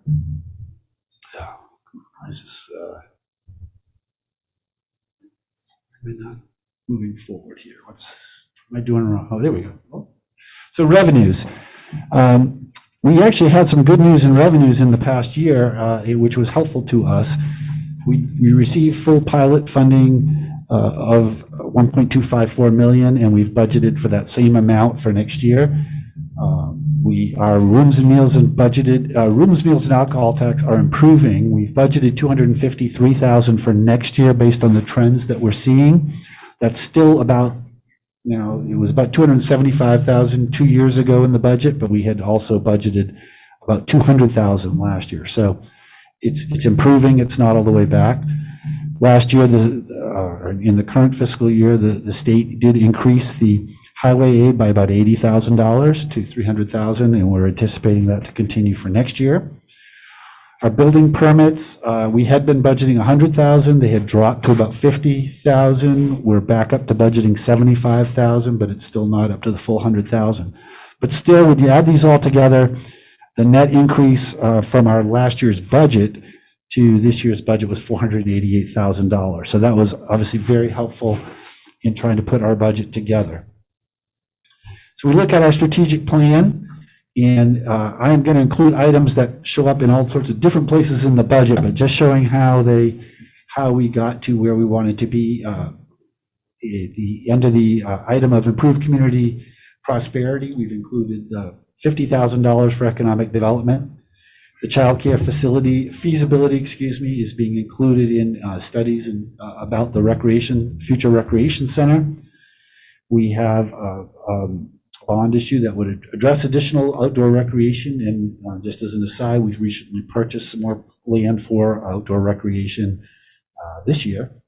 We've included $45,000 for the homelessness task force. We've got the 131,050 for the community fund that we just awarded 134,000 for. We've maintained the 32,600 for Montpelier Live, and we restored $10,000 for the arts fund. So the economic development prior to COVID had been 100,000. The arts fund prior to COVID had been 20,000. So those two are restored to 50% of where they were. All the others are at 100%. Under our goal of provide responsible and engaged government, we have a fully staffed city government. So our proposed budget has every position full with due union agreements and pay scales in. We've got $25,000 for the website upgrade.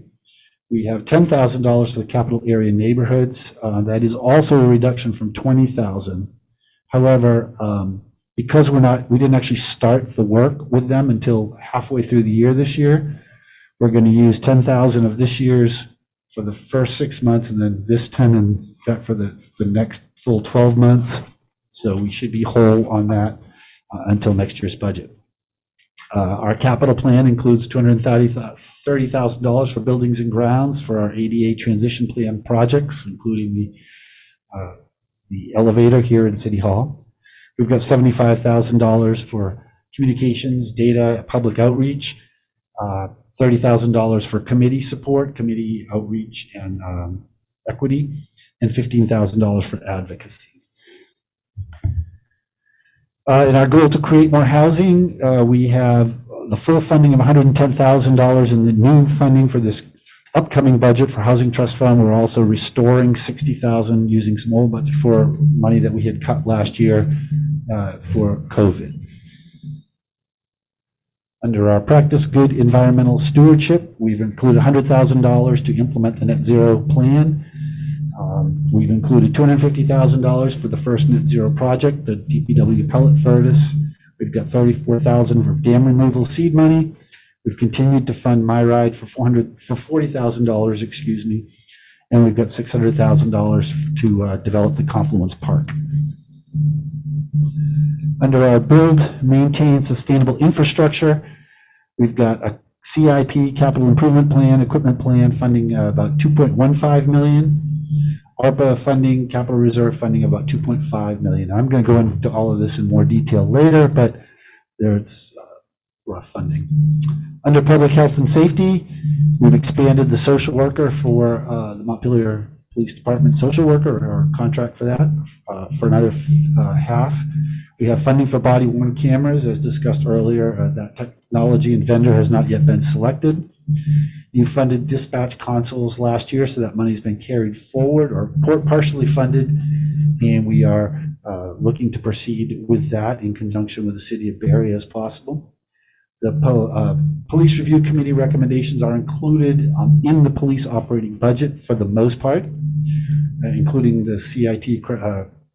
I'm going to get that wrong, but the CIT program. Crisis intervention team. Thank you. That's what I thought it was. I didn't want the crisis intervention team program. So that, and in fact, our team recently was selected to present at a national conference because of the work they're doing and their qualities. We also have $425,000 for housing services hub and bathrooms that we've allocated to put toward crisis situations. So our capital improvement plan, this is the money we allocate each year in our budget.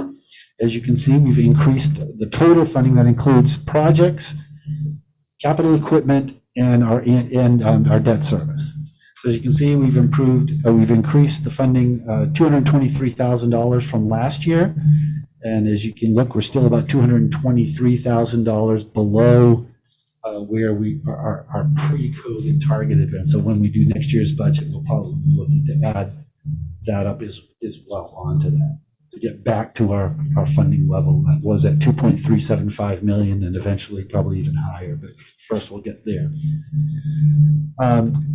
So again, all the detail is in the budget book, but very briefly, in our CIP budget, we have about $590,000 for streets and roads, $230,000 for buildings and grounds, the ADA, $68,000 for parks and trees, $63,000 for sidewalks, $27,500 for bridges, $20,000 for transportation, and $75,000 to help manage all of these projects. And when people ask us about that, that is when we occasionally need a design or survey or those kinds of extra costs to help prepare projects that don't necessarily fall cleanly until we keep that in the CIP. And I'm going to go through this in detail in part because, not in huge detail, but because we hear a lot about the infrastructure needs and people's desire for us to fund infrastructure. And the city council made a huge commitment, is proposing a huge commitment to infrastructure this year. I'll make sure that we go through that.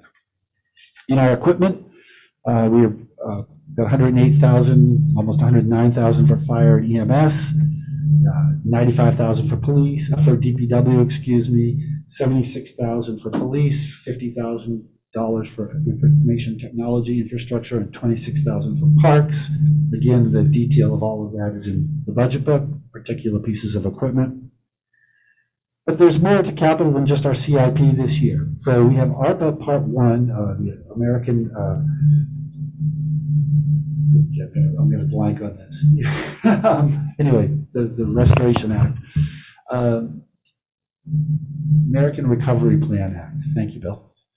So the first part was allocated, and that was to restore revenues, and we have a lot of flexibility with that.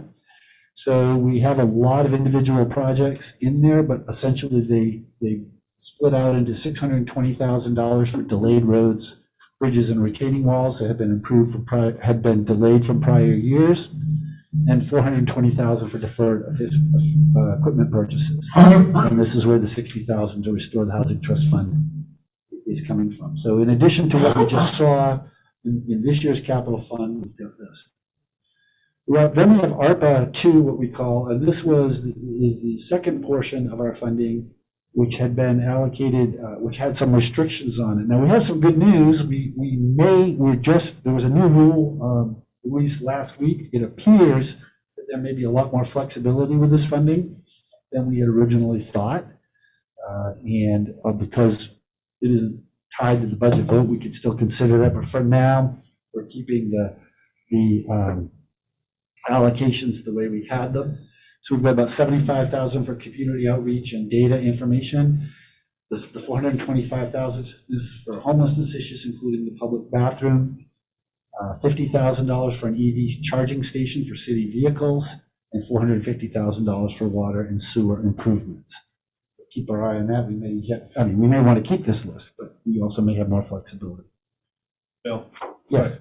Just a real quick question, just in terms of timing of the ARPA round 2 relative to FY23 budget. Like, when do we expect the first round to come in, the second round, and how that all fits in, just so I understand it. So the first round's received in the bank. We've got it. We can expend it whenever we need to. The second is expected to come in, I think, late August, early September.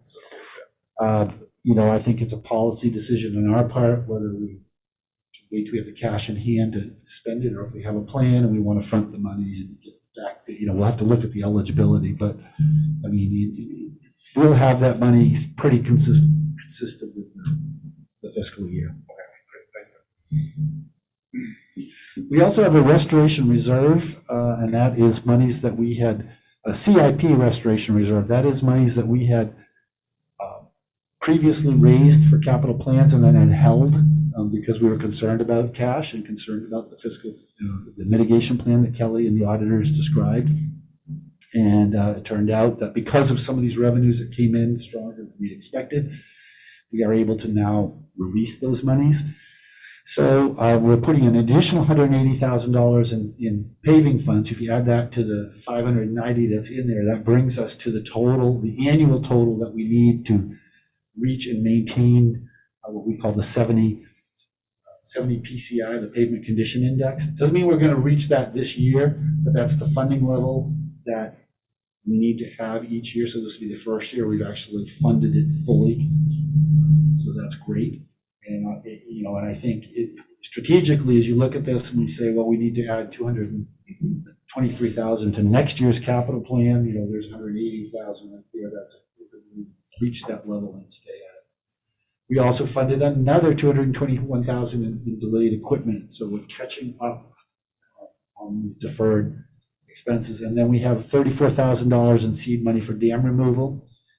None of these capital plans anticipate any spending from the federal infrastructure bill, which is another huge source of money. We just don't know the rules and regulations of that, so that there may be even greater opportunities to invest in our infrastructure. But based on what we know, this is what we have. So if we look at this total, before we even get to the bonds, we're putting about 2.35 million into projects, infrastructure projects, another slightly over $1 million into equipment, and 560,000 to sort of community-related funding project type thing. So a total of over $4 million being invested in our various forms of infrastructure. So I think, from my perspective, and I think the council's perspective, that's very exciting to be able to sort of get caught up to where we need to be. So we also have 4 proposed bonds. I'm going to go into them each in detail, but in general, we have one for East State Street for $7.2 million, $4 million of that from the general fund, $3.2 million of that from water sewer funds. Purchase of land for a future rec center for $1.5 million. Although we'll probably discuss this a little bit later at the end of the meeting, but I'm going to recommend that we bump that up to $2 million from 1.5, but for now it's been in the budget at 1.5. We have a group of infrastructure projects at 1.8 million, which I'll go through. And then, of course, the big water resource recovery facility phase 2 for 16.4 million, which you heard about in detail a week or two ago. And you can see the totals at the bottom of what those all come to. So looking at them each individually, and these are the bonds that, so this is the public hearing on the bond portion of this presentation. East State Street, 7.2 million, 4 million from the general fund, and 3.2 million from water and sewer funds. This would be a complete reconstruction of East State Street from Main to College. We'll be putting new water and sewer lines underneath, and including and then a rebuilt road base and all those kinds of things, as well as a new surface on the top. And a combined sewer overflow will be corrected by installation of a new stormwater outfall. It's been so all of these have been long-standing problems. While we're at it, the Blanchard parking lot behind the fire station will be improved since we're doing paving work anyway. There has been a periodic odor problem at East State and Main that will be corrected as part of this project. And we are getting an additional 1.4 million in ARPA beyond our amounts to help fund this project. So it's a very comprehensive project. It'll probably take a couple of years to complete, given its complexity and its size, but it certainly is one we've been prepping now for a bunch of years to solve. Addresses a lot of key issues. Rec center land. This is essentially proposed to, again, it's currently 1.5 million, and we may, I think we should raise it to 2 million. The general fund, it's supplemented by recreation reserve. It would purchase the entire current Elks Club property, all the buildings and land there. Could be done in conjunction with private investment. That's not for sure, or certainly a future project could be. Be clear that it will require future capital investment for anything new that goes there. This would be acquiring property, not building anything. And however, the size of the parcel is significant. We provide for facilities, parking, trails, fields, and much more. A lot of opportunity there for many different things. We have looked at other locations for a recreation center. The center on Berry Street has significant problems: asbestos, size, parking, no footprint, and renovation there was going to cost $6+ million. And not gain any real space or advantages. We looked at a possible rec center at the Elm Street facility, where the pool and courts and all the fields are, and that was possible. But again, it also had a smaller footprint, and again, no expansion opportunity because it's competing with those existing facilities for space. And again, parking.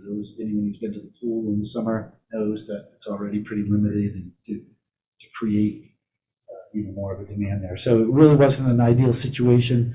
This is an opportunity that could really provide change outside recreation in the city for a long time, and with a whole variety of different needs. The miscellaneous infrastructure grouping, also from the general fund. This is a series of different projects. and the council is opting to group them together just because it makes sense. 600,000 for Confluence Park. That's approximately half the price of that project. Most of the other half has been raised or committed in one way or another. So with match grant and private funding to complete that project. $550,000 for, and Confluence Park, for those that aren't aware, is as you cross the bike path by Shaw's, it's to the left, the open space to the left near the confluence of the Winooski River and the North Branch River. And right now it's just an open lot. This would be to redevelop it. There's a approved design and ultimately we'll have access down to the river for recreational activities as well as sitting and recreation and perhaps performances and those kinds of things. $550,000 for the Main Street and Berry Street intersection. This is phase 1 of the Main Street corridor plan. This will provide some physical improvements to that intersection as well as a new light system, or put in a light system where none exists. And that light system will coordinate with the Northfield and Main and the Main and State lights to create a better traffic flow through downtown. We also have $250,000 for street lighting upgrades. This would convert downtown street lights to LED lighting. It has the benefit of saving us costs. It will pay for itself in about 19 years, as well as providing more steady lighting. It won't necessarily be brighter, but we're having some issues with sort of lighting outages. We have old lights and old circuits, and so this will just improve our lighting system downtown.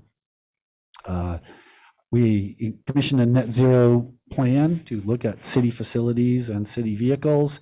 It recommended three building projects, heating projects. And the first, or the highest priority for the city was replacing the heating system at the DPW garage with a pellet heating system. So this proposes to do that project. Again, more efficient heat, less, not taking us off of fossil fuels and providing renewable energy. And then finally, we have a slope failure on Marvin Street, which is potentially undermining the road. So this would allow us to do a slope stabilization of the soil and save that street. So those are the miscellaneous infrastructure grouping. And then lastly, the biggest one, which I'm probably least capable of explaining, but fortunately, you've heard about this a lot in detail, but we have a $16.4 million for the Water Resource Recovery Fund upgrade. This would come from the sewer plant. This is phase 2 of the overhaul project. Phase 1 modernized the plant to accept and process commercial food waste. And this resulted in increased methane production and significantly reduced energy costs and a much more modernized plant. There are still some more upgrades to the plant left to become, but we also have issues, including increased odor to the point where the state has cited us to address it. And also we have created methane and now we need to use it in a good way. So our odor control technology is included in this proposal, as is, and the key to this really is to dry the residuals known as biosolids or sludge. And this is a major cost to us to dispose of this at the landfill. So it's by weight, so this will reduce the weight significantly, reduce those costs, and also because of its size, it will require a lot less trucking up to Coventry and saving those trips. So there's both a financial and environmental benefit to offset the costs of the bond. And there's a lot more to it than that, and I will defer that to those that are more expert if it comes to that. Bill, could I add a comment here? Sure. I've gotten some input from people who live on State Street out by the cemetery who are very concerned about the health issue and that the community at large may not realize it's more than just a violation. It actually is, the odors are a health issue, what's in them. And so they really, really want this bond to go through. And they want people to understand it's really, really important. Yes, Thank absolutely. you. I couldn't agree more. In addition to the city's budget in these proposals, there are 3 ballot items right now that we're aware of that are sort of independent of the city budget. The Kellogg Hubbard Library this year ballot item is $395,696. That's an increase of $45,225 from last year. Central Vermont Public Safety Authority is $14,100 for the city's share. That is up $14,000 from last year. And Central Vermont Home Health and Hospice is $23,500, which is the same as last year. And all of those are already figured into our tax rate calculations, even though they're not ours. Oops, come on.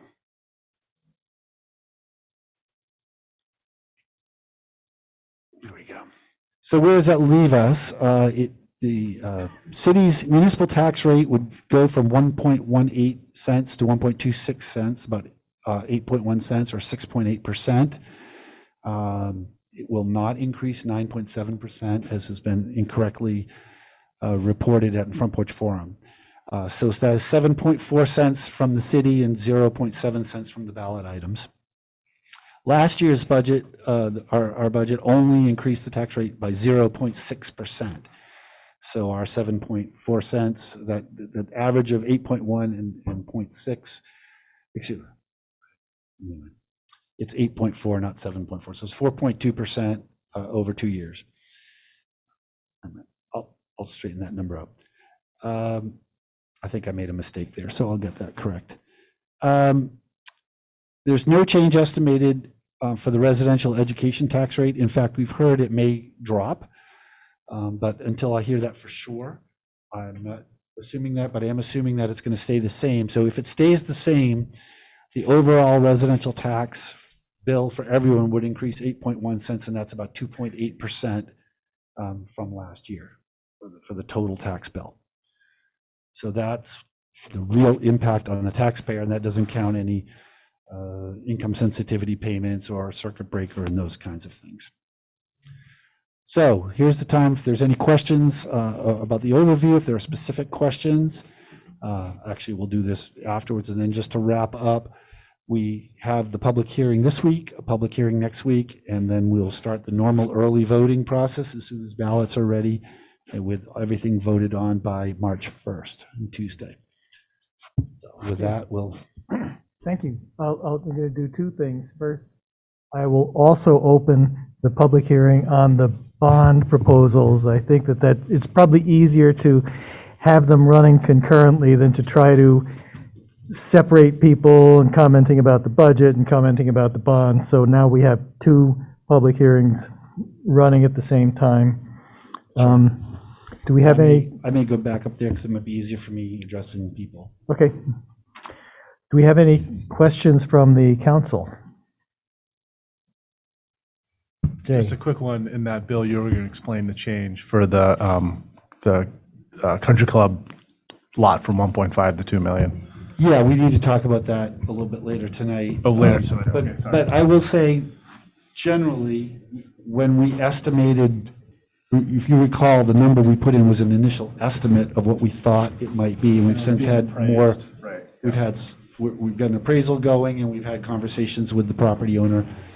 We've looked at the other available resources, and we think that's a more accurate number. Okay. Lauren.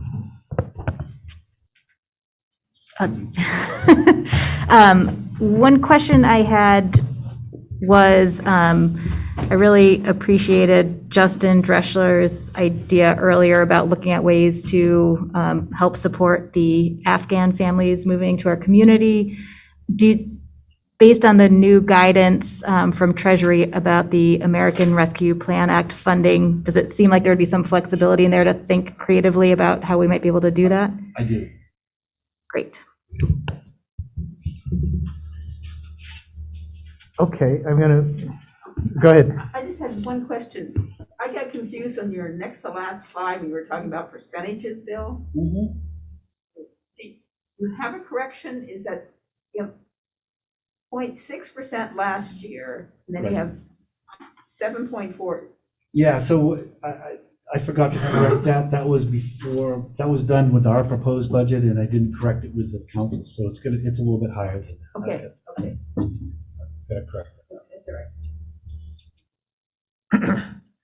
Okay, we'll open it up to comments from the public, and we'll go to people who are online first. I see Jody Pedersen, you have your hand up.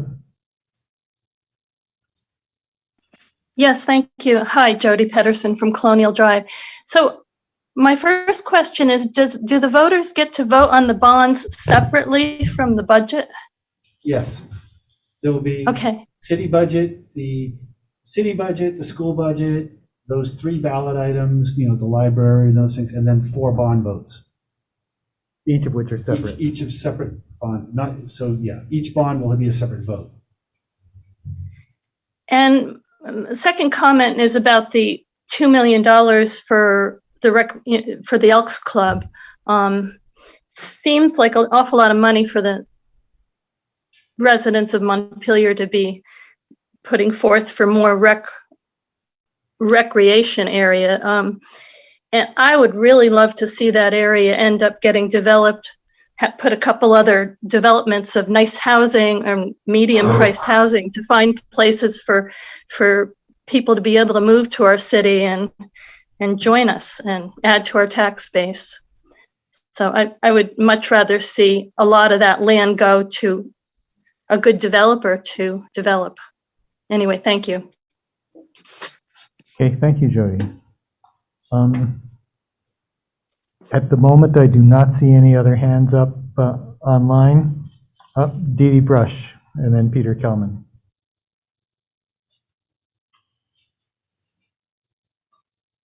And Dee Dee, you appear to be muted. Excuse me, I'm sorry. There you go.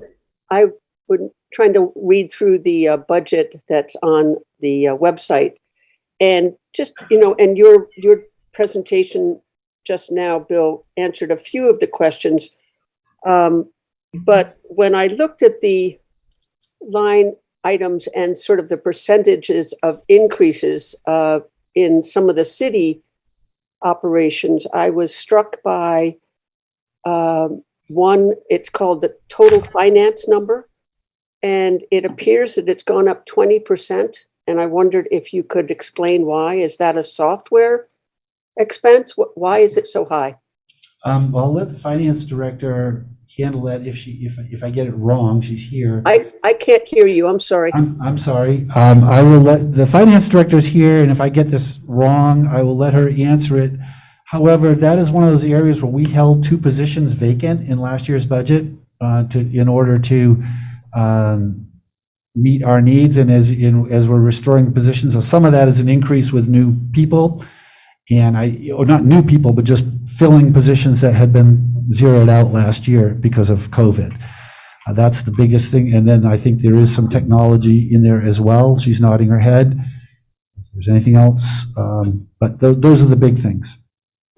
Okay, and the question I had in a previous meeting a couple weeks ago was, I think it might be the, I'm trying to see where it might have come in on your presentation. The net zero plan, is that $100,000? Is that the consultant that you would like to hire?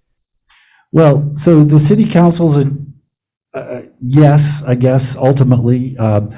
The council has raised the issue of having a energy coordinator. I think ultimately, how those policies get determined, I think as I've thought about it, at least, there could be a lot of different ways to look at that. So we've sort of put in we've allocated $100,000 to deal with net zero. Could be a full-time position, could be consultant work, could be actual improvements, but it would likely be that coordinator position. But in the same way as we have $50,000 for economic development, but we don't have it specifically assigned yet where it's going to go. It's saying this is a priority, and obviously we won't spend that money till the council approves a plan. So some of those numbers are projections because you don't have a solid number or a person in place necessarily. Correct. And so we have so I don't mean to interrupt you, Dee Dee, I'm sorry. No, that's okay. We do have a pretty good idea of what things cost for professional people in certain fields. And a couple other things, and I'm sorry, I'm sort of nitpicking here, but that's partly because I haven't done my homework in previous years very well. You have 30,000 for committee support. How does that compare to last year? Do you know? That is new. That is, and again, I think council members could explain this. The Social and Economic Justice Committee had recommended that we provide potential stipends for people who serve on committee in order to broaden, to maybe get people with lower income or different backgrounds to help offset daycare costs and those kinds of things, to allow us to have a broader group of people serving on city committees. And so the council set aside a sum of money, or has proposing to set aside a sum of money to try a pilot program this year to see if that works. And if you find that it does not result in greater participation, is your intent to re-examine that and maybe drop it from next year's budget or the following year's budget? I think I'll leave that to the city council to answer. I think that is what the plan is, yes. I guess the question is, how are you going to measure that? So before we put the plan in place, we have had discussions about this. We would put in some parameters about what the goals are and what we are looking at. And again, this money isn't available till July 1st. So if this stays in the budget and the budget passes, we have between March and July to establish the program before we roll it out.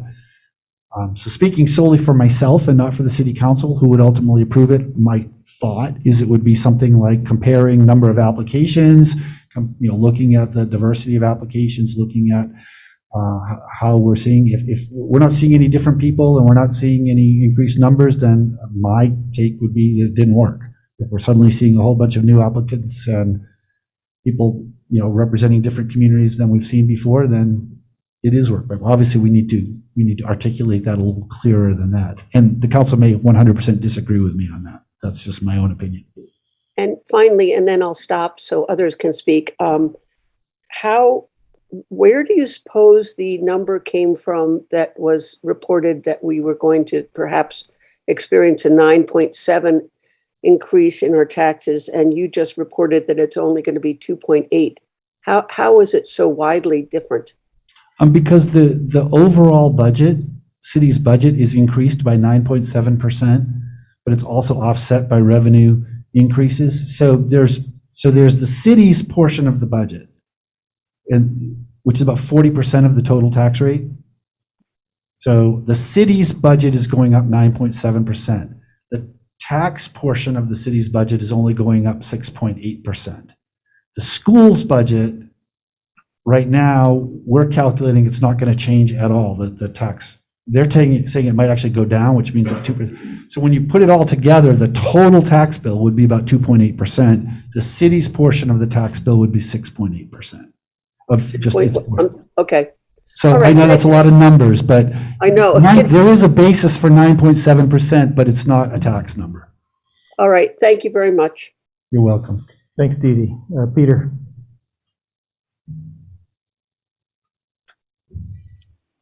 Thanks.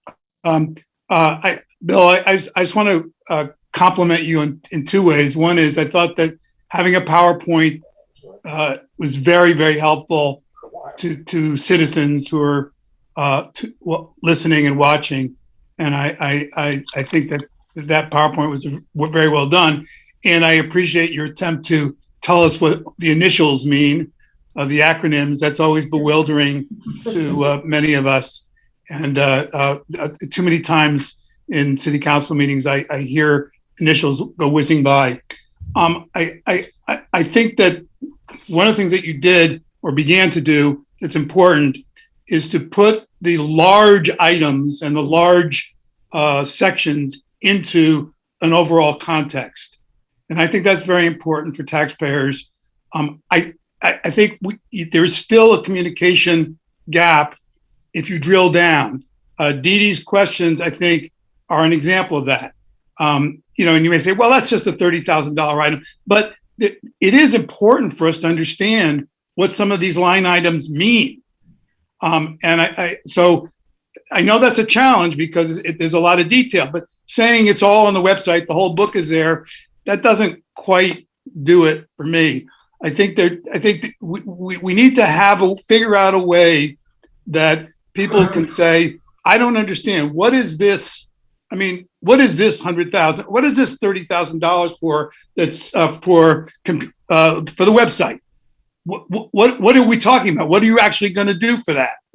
I don't know the answer of how to do it, but I think it is important to try to figure out ways, especially to explain new things. I think, for example, the way you explained the State Street project was really good. I think everybody could envision that. They could picture, replacing the pipes and, doing the pavement over and so on and so forth. But there's some black boxes in here.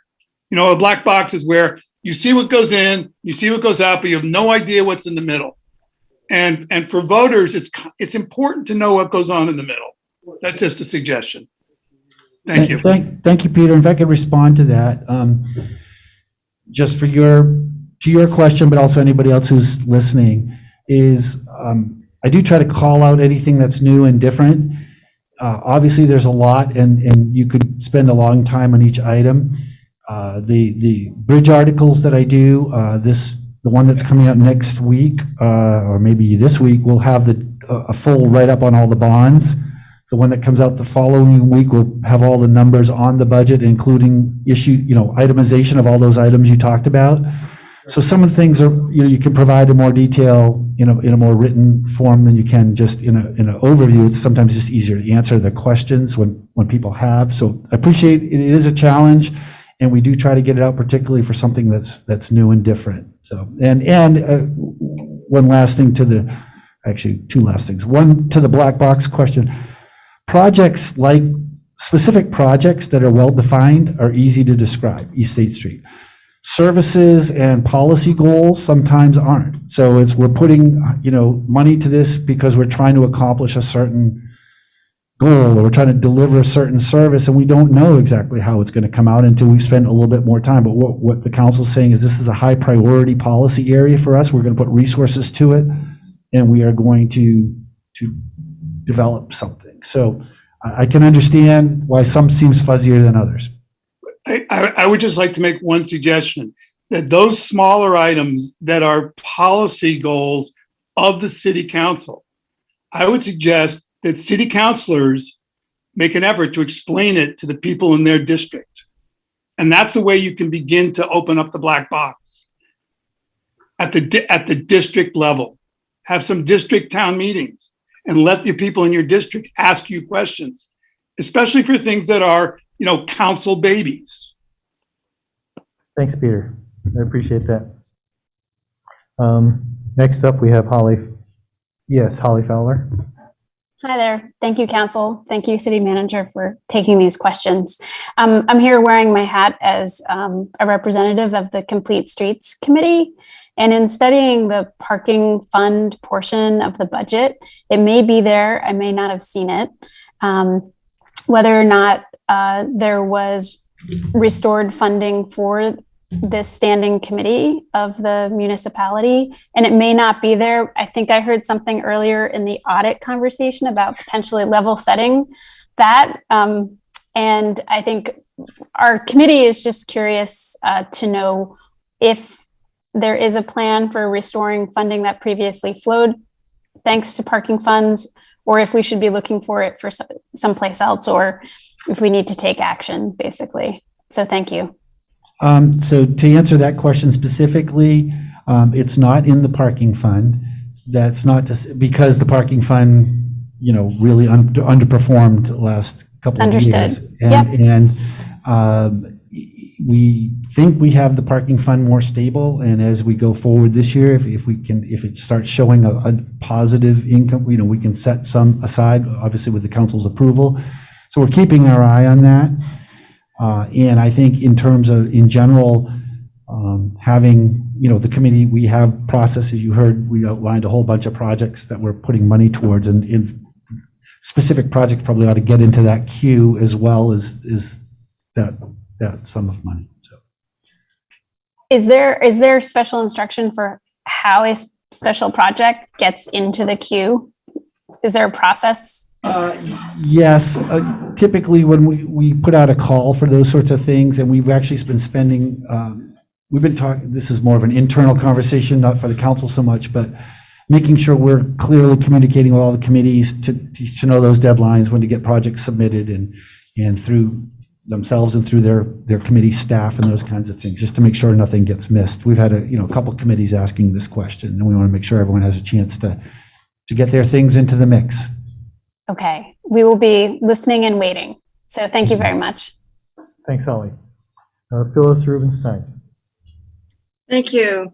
Phyllis Rubenstein from College Street. I am very impressed by the complex and detailed budget that's been presented. I do have a few comments, and perhaps some of them at least I have a few comments and maybe a question. I do support the purchase of the property formerly owned by the Elks Club, or known as the Elks Club, for the purpose of promoting recreation in Montpelier. I think that that's a laudable goal, and I hope that it does go forward. I have been a member of the Montpelier Conservation Commission for over 3 years. I have served on very many volunteer boards and committees and nonprofits during my adult career. And a volunteer does not expect to get paid. So I had listened to the budget discussions from the last meeting about that, where the Social Justice Committee initially requested $42,000 to provide as $50 a meeting stipends to members of city commissions. That's one of the things I asked about. Well, perhaps my word is stipend, and that wasn't the word that was used, but what I heard was that if you attended a meeting, you would get $50 per meeting. And I would like to see city monies used for the benefit of all city residents, and I'm concerned that even though it's a positive goal to increase diversity on city committees and commissions, I'm concerned about who will make the decision as to whether a member of a committee or a commission is going to get paid $50. And I don't think that it's a fair process. I, for one, would not request any money. And on the Montpelier Conservation Commission, there are a couple of people who have young children, and they do struggle, and the kids are in the background during Zoom meetings, but it all works out. And I understand that the goal is to increase diversity, but I just question whether this is the right way to do it. The other budget item that I had questions about, which has been discussed, but the $100,000 for the net zero plan, which I had heard at the last meeting was to pay for an energy consultant. And it seems like a lot of money when, although someone, perhaps it was Bill, said that that's the salary that someone in that position would require. But if there's never been anyone in that position, it seems like it's a big jump to go from no position to paying someone $100,000, especially when the average income of Montpelier residents is nowhere close to that. So these are very small items, and I do appreciate your considering my opinions. And if anyone has any responses, I enjoy hearing them.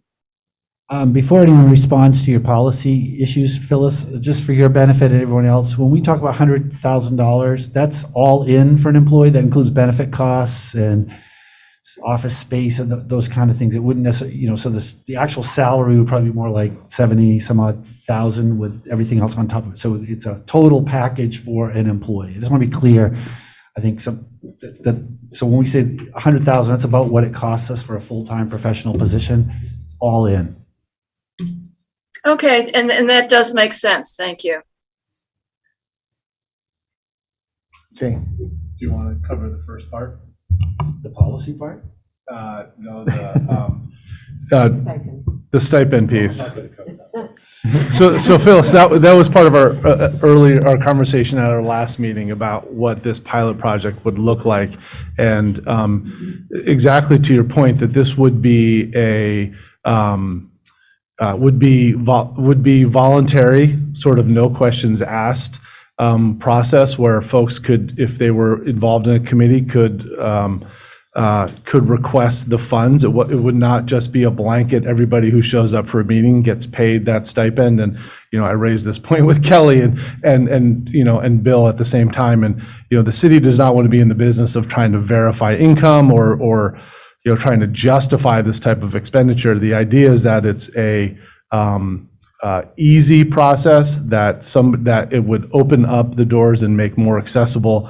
We have so many committees in this city, and we engage with folks, and we want to continue to and expand the engagement we have with our community here, and the broader base of, and the more people that have access to be able to be involved in decision making in the city will only benefit us. So going into it sort of with a what's the term I'm looking for here? Just with a with a sense of trust that we would, no questions asked, that if you need that support, that it's available for you. But if someone like you would not need it, that you wouldn't necessarily get it, but that it would be available to folks who would need it. That would make that would make all of the work of the city and volunteers that are participating in our processes more accessible. So that's sort of a long-winded way of saying that we would not be making people fill out forms and justify their income to be able to get the stipend, but that it would be available to them if they needed it.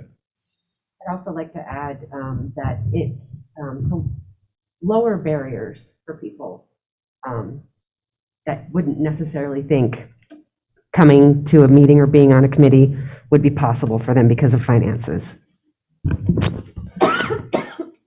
Okay. Yes, Lauren. And just, it came up a few minutes ago, the way we've been talking about it is as a pilot project where we would want to be assessing, is it working? I think you're raising really good questions about, how is this going to play out? And is it actually increasing, access and diversity? And those are questions we very much want to structure the program to assess. And so I don't think it's something that we would plan to do in perpetuity if it's not proving successful. It was a major recommendation of the city's equity assessment. It sounds like you watched the last meeting, which thank you for doing that. So you probably got a lot of this context, but this was one of the top recommendations that our professional equity consultants had made. But I think they're great questions and are part of the shaping of how do we roll this out and try it and see if it's really benefiting the city and if it's something that we would therefore want to continue. Okay, thank you. Thanks, Phyllis. Now, Vicki Lane.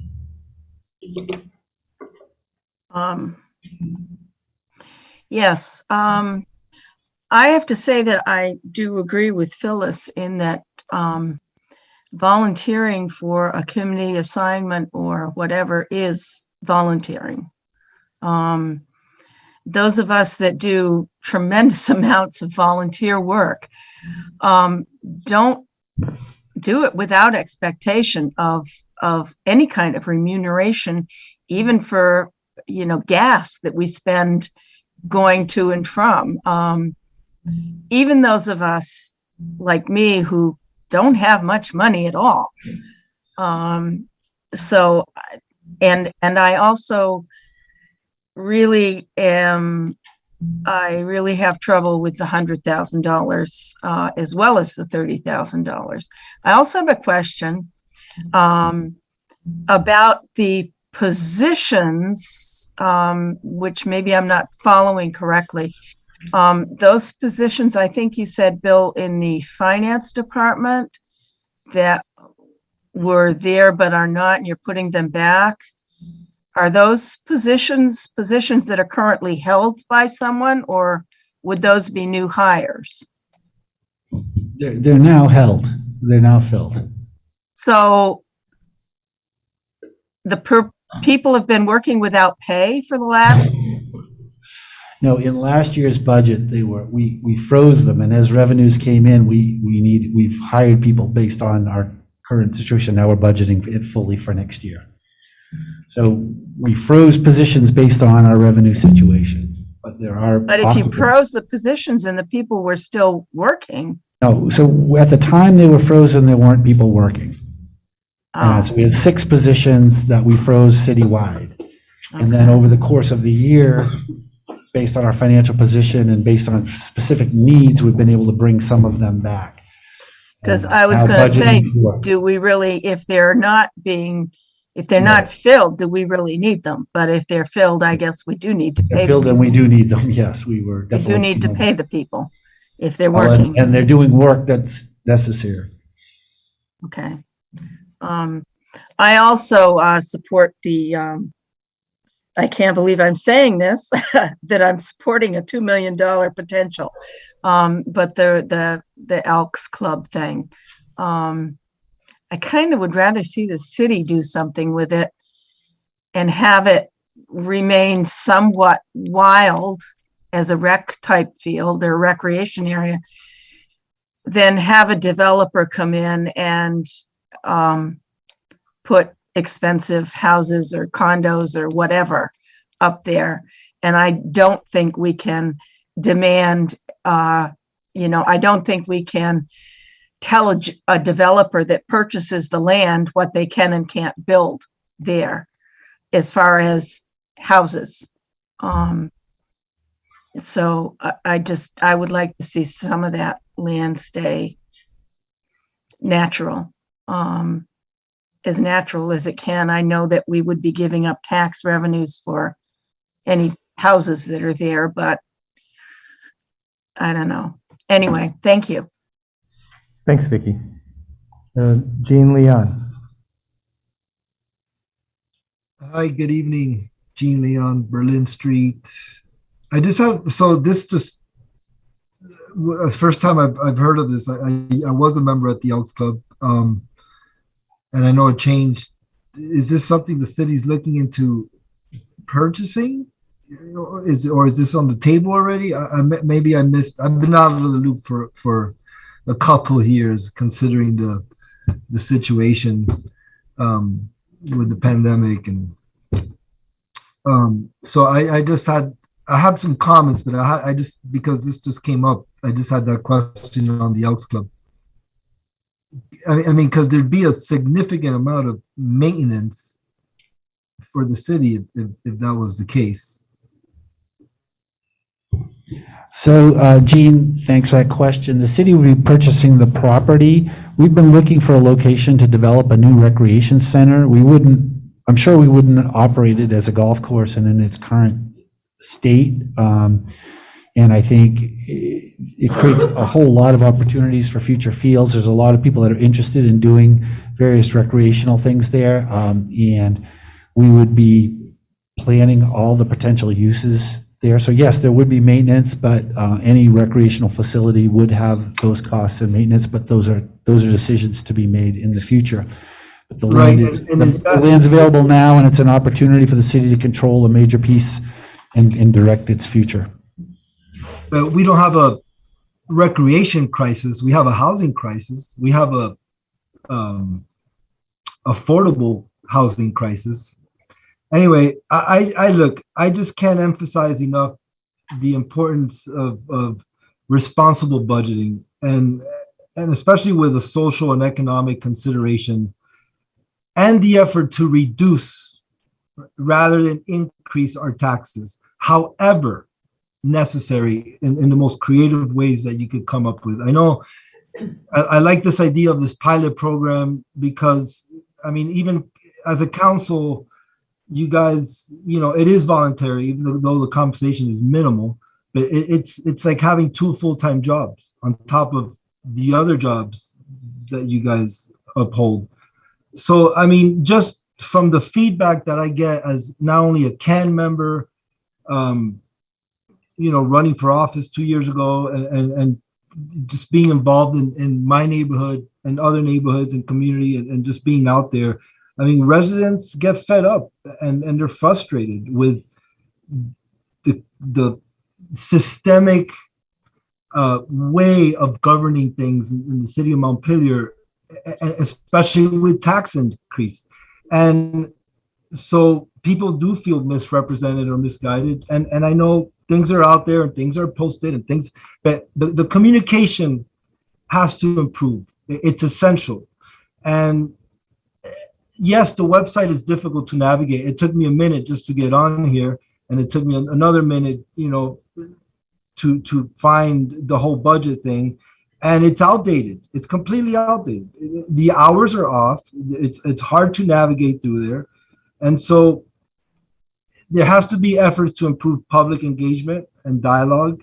Super essential. The bridge, I know you put things on the bridge, but by the time more information comes out, the bridge is out, gets outdated. It's every 2 weeks. So it's not per se a city newsletter that gets updated and that's friendly and easy to navigate.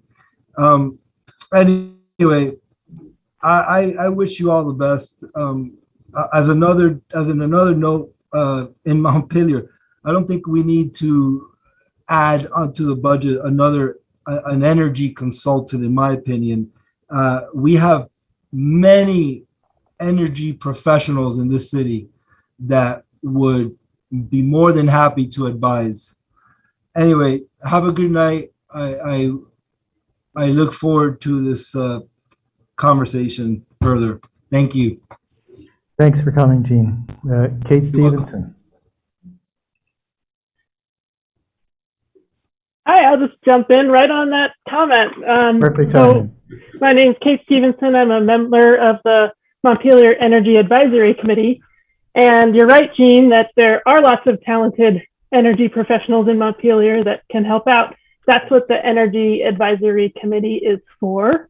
And we have been asking for multiple years for a staff position within the city to support the city's net zero goal, because there is just a point where volunteers can't do it all, and to the level that we really need to accomplish the goals for the municipality to be net zero by 2030. So this position, a position was approved by the council in 2018. It was not filled. Here we are, we're doing FY23 budget. And, I think my personal hope is that we can create a staff position, that it's not just a consultant that comes in and leaves, but that we can create an ongoing presence to support these projects. It's, I've sent to Bill and the other council members, a list of the types of things that this could support, but it's basically, project management in a lot of cases. It's tracking all of our energy metrics for the city, which is something I've been doing as a volunteer for 5 years. And, we need some additional support to really be able to do that well. It's managing the city's net zero revolving loan fund.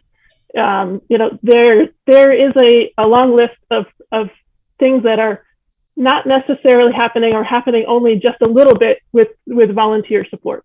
So that's what, so I definitely support the $100,000 being in the budget this year and on an ongoing basis, so that the city can really reach its net zero goal. Thanks. I would point out that Councillor Hurrow engaged in a conversation with Kate Stevenson about the kinds of things that the energy specialist could do, and that's in an email, which of course is a public document. Maybe we could put that on the city's webpage so people can see in more detail the kinds of things we're talking about. Thanks, Kate. Dee Dee Brush again. Thank you very much. I would like to second the concept or the idea that was proposed tonight, I think by Peter Kleiman. I don't feel that the council members have done quite enough to inform us as a district or members of a district about the priorities of the city and what they believe is important in this budget or in any other budget. I think it would be a terrific idea if we could encourage some community gatherings. And I realize that that's difficult during the pandemic, but it can be, I mean, we're all pretty used to Zoom by now. So perhaps on Zoom between now and when we're supposed to be voting for these items. And even though many of these things are, 30,000 here, 100,000 there, 25, et cetera, they do add up. And Montpelier doesn't ever seem to vote a budget down. And I think it's partly because we don't get enough information.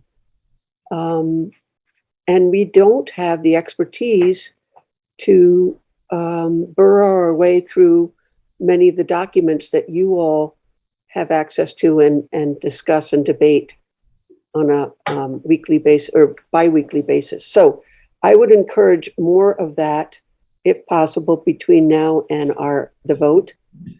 And I also just wanted to say, I hope you're listening to these comments and that you don't just discard them and assume that you can move forward with what you've already proposed without careful thought. That's my hope. And that's why I had decided to try to participate, because I hope it makes a difference. Thank you. Thank you. Peter Kelman. Yeah, I'd like to comment on this unfortunate dichotomy, recreation versus housing. This is not a zero-sum game. It's not a zero-sum game at the Elks Club. It's not a zero-sum game in Montpelier. We can have both. And I think that there needs to be some creative thinking as the Elks Club purchase becomes more likely about the possibility of having some mixed income housing up there, as well as recreation, as well as natural space. I don't know how many of you had an opportunity to hear the Habitat for Humanity idea for the former Gould Farm. It's a 50, 60 acre parcel up off of Northfield Street. And that would be a combination of trails and affordable housing and maybe even some expensive housing. But we just have to not be sort of saying it's either this or that. So I hope we do that more. I admit I was a little dismayed about talking about adding on to Hubbard Park. I understand people who like to walk their dogs and so forth, but Hubbard Park's a pretty big place, and it seems to be a place where those very same people don't want homeless people to be camping. Well, that kind of disturbs me. We're going to spend more money on getting more Hubbard Park space, but we're not going to be doing stuff for homeless people. It's not either or. Let's think about these things together. If the Parks Commission wants to expand Hubbard Park, maybe the Parks Commission should be a little more generous about people camping in the woods, as an example. I don't want to get off on that, but let's get away from this either or thinking, please. Yep. Thanks, Peter. He's all into this. He's very involved. I'm not seeing anyone else's hand up on Zoom for now. I'll see if there's anyone, a member of the public who is in the room who would like to be heard.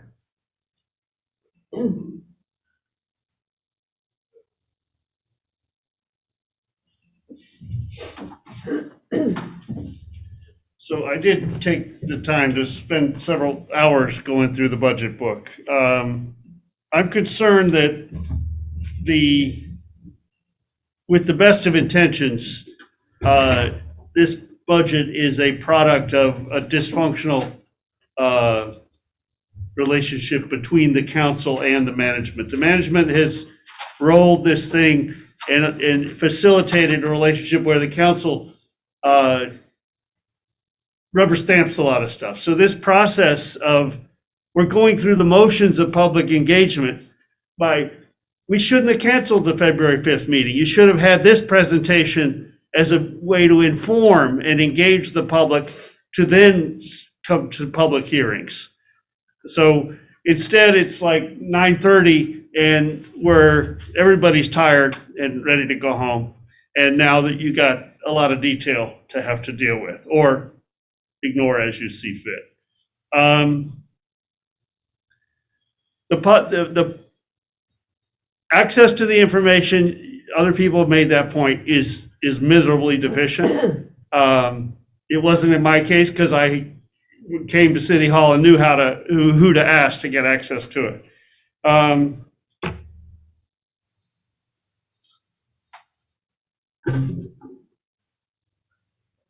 I've mentioned the website ad nauseum that needs to be replaced with a new, the homepage of the website now has a new survey on the budget. And you click on it, it's like, oh, that survey goes to Survey Monkey. That survey is closed, expired. I'm like, who's maintaining this website? It's just another egregious example. I don't know where the TIF debt, I heard tonight that they're trying to borrow the money to pay the $1 million of the garage fiasco. Is that what I heard? The city approved a bond to pay for the garage for up to $10.5 million. We're going to let 1.1 million of that bond to pay. That's always been the plan. That was made very clear to people that was going to be what happened. But you can't use the bond money to pay for a boondoggle Yes. architect debt. You can? Yes. Oh, God. It's worse than I thought. Actually, that was what was very clearly communicated in advance what would happen. So basically, as much as that looks like a conflict of interest, I'd support the commenter before me saying you need to inform the people with enough detail to where they could start voting down these budgets, and that's not what's going on right now. The vision statement, while I can applaud it, I have to say that we're not living up to it. We're environmental protection. For years, I keep telling you that all the trash along the riverbank and all the clothes and all the homelessness garbage and the mattresses, and we don't clean it up. We let it wash down when the high water comes. So we can't pretend that we're doing this environmental protection while we fail to do this. Every time I go to Donna Barlow, it's like, there's no staff, there's no money. We're not going to take care of any of this stuff. It's really atrocious. The salt, I've mentioned forever that we don't sweep the sidewalks, we don't sweep the streets properly. We make a half-assed effort at it. And then all that blows across into people's food and into the farmer's market. That's toxic stuff. That's antifreeze and oil and salt. And I've suggested we get a vacuum cleaner. That would have been a perfect use of ARPA funds. And pay one of these homeless folks to walk around town with a vacuum cleaner and keep the city clean. But it didn't even make it into the budget discussion. So there's a state statute that requires the finance management department to engage with the public in the budget development process, not try to rubber stamp it or take it apart in the last stages. I think this city should give some thought to that. Ensuring strong municipal services, like the website and picking up the garbage. I pointed out and I sent videos to Donna of 8 inches of water in Elm Street because we don't bother to clean our drains. For 4 years now, I've been telling you that the storm drains are not set to the crosswalks. The crosswalks are filling with water and freezing. And now we're even still planting new trees and building new sidewalks that puddle in the middle of the sidewalk. It's you get the can you spell mismanagement? Dignity for all is recognized and respected the city is transparent and accountable in a highly ethical manner. I mean, this is fluff. This is fluff. This is not what we're doing. And this amount of money, this bloated budget is not going to, implement these high ideals. So a shit cake dryer for $16 million. We got methane we're trying to get rid of, and we're going to buy a pellet stove? It doesn't seem to add up, And yet our entire engineering team seems to be consumed by this treatment plant rather than actually fixing the sidewalks. The people are tripping over the hazards. They're breaking their cars with the curbs that are, 14 inches above the pavement. We're not, and there's no plan. I've made public records requests. There's no plan to get these infrastructure issues addressed. We're going to chip away at it, and we're going to do a little window dressing over here. But, $60,000 for sidewalks, that's a couple hundred feet, It's outrageous. But, we're doing a lot of feel-good projects that we can brag about and say we're so modern and progressive. But you're spending like a drunken sailor, and you're reckless like a, teenager, spending people's money that you're not accountable for. The police consoles, $350,000, $400,000. Those,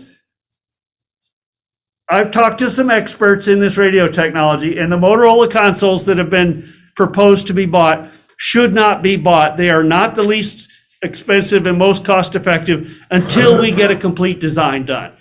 Televate was supposed to be the needs assessment. It was supposed to be followed by an engineered design. That engineered design has not been done. Current leadership doesn't want to do an engineered design.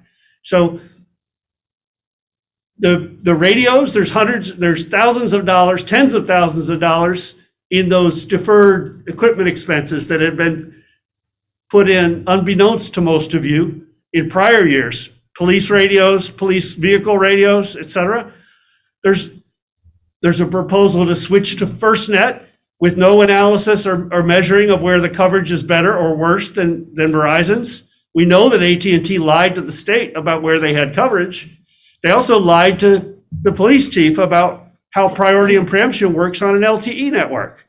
But there's no expertise or due diligence there to untangle that, So the body cam should move forward, but you need the oversight. You need the Police Review Commission or its next iteration with authority to make sure that these decisions aren't made.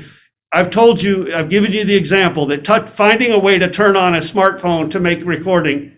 I just learned, I heard tonight, I'm not sure I believe it, that the cruiser cam from the Mark Johnson shooting showed the drive down the street. The cruiser cam from the grader hitting a car on Elm Street that I told you about last week does not show anything of the arrival. Could we focus on the budget, please? This is about budget. This is about, you've got hidden in the budget technology purchases for the police that have not been properly designed or vetted. The police radios, the consoles, and others, and cameras. So that's why it relates to the budget. You're proposing to spend money without having done the due diligence of planning. Spending hundreds of thousands of dollars on consoles that aren't the best thing because the plans that they are designed to integrate into have not been done. And to get to hear you on the bandwagon of pull Montpelier out of the Public Safety Authority, that's just so typical,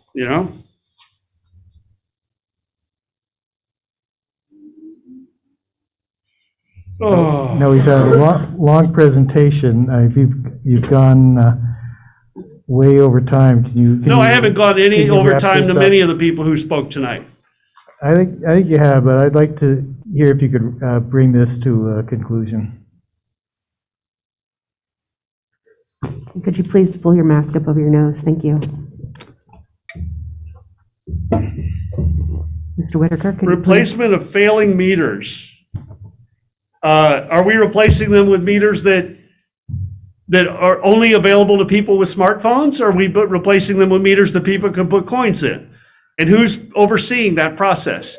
Right now, they're sticking labels and tape over phones and saying, you can't use these meters anymore unless you're a smartphone customer, you know? And who's responsible for that level of planning and accessibility and equal opportunity that's all in our vision statement, right? A redemption center, the folks that are now living at the Girton Park in its new location, brilliant piece of work, point out that what capital city in the country doesn't have a place where the people who deserve the dignity and the equal protection don't have a place to go cash in a few nickels? You know, was that intentional to just disband the M&M and not make provisions for supplementing it with some alternate? I've mentioned the no oversight of the deadly mistakes and the life-threatening mistakes in the dispatch. The housing task force gets $110,000. Homelessness task force get $45,000. That's the Housing Trust Fund. Oh, it said no money is appropriated to the Housing Task Force. So that's an error in the budget document, but that's okay. Okay, that's better. That's first good news I heard. I aim to please. Sure you do. Okay. We will be digging out of this infrastructure and maintenance deficit for decades once the current management is let go. So you need to start this process of really investigating the chronic history of failures before you renew the manager's contract in March. Well, I just encourage you to think about the inconsistency of what you've said tonight, and I'm not going to ask you to respond tonight, but you've been referring to this as a bloated budget, and yet almost every substantive comment you've made about the budget has been things that you think we're not spending enough money on. Well, I can tell you where we're spending too much. $138,000, $139,000 for a city manager, plus dental, plus medical, plus retirement, plus telephone, plus parking, plus $10,000 for conferences. This guy's costing us $200,000 a year, and he's screwing up most of the projects he takes on. Okay, thank you. Vicki Lane, you've already spoken twice, so can you keep it brief? Yes. I really would appreciate it if statements did not single out people, and I really think that all of our employees and volunteers, and that includes the council because you basically volunteer, have the best interests of the city of Montpelier and its residents at heart. I don't always agree with them, and I don't always agree with everything that's done, but I don't think anybody has in their hearts the desire to screw this city over. And I really would appreciate less comments about how horrible somebody thinks somebody is. Thanks, Vicki. I appreciate that. I think this, if the last 2 years have proved nothing, it's proven that we can be really nasty to each other, and we need to really work on that. Thanks. Thank you. Anyone on the council have anything to say at this point? Donna? I would like to say, and I was really glad to hear many people comment about housing, and I'm sorry that they missed some of our initial discussion about purchasing the Elks Club land and looking at that as having the city to control it and looking at possibilities of housing, making it not only just the rec center and outdoor recreation, but really being holistic about it. But we can't do that without owning it. When we own it, then we can turn it into something that gives us tax revenue, as well as a lot of quality out time recreation, and buildings that will give us inside recreation, because here is where we live, and not everybody can deal with the winters or the hot weather. We need to go inside sometimes to recreate. So I was really glad to see those kind of comments, because we are thinking that way about this land. Thank you. I think that's a great point. And another thing to keep in mind is if we develop a new recreation center somewhere other than Barry Street, there's another building that potentially could be put to other uses. So I guess at this point, oh, Jean Leon, you have your hand up now. Again, if we could make it fairly brief. Sorry, just on a brief, quick on this comment. So based on the last Donna's comment, I mean, I agree. This is the potential is phenomenal, and the mixed use idea would be fabulous. But how about where the M&M Redemption Center was? Well, how about the use of that space? That's ours. Or partially states, partially city, now abandoned, now with a shed, now with issues. Thank you. Thanks.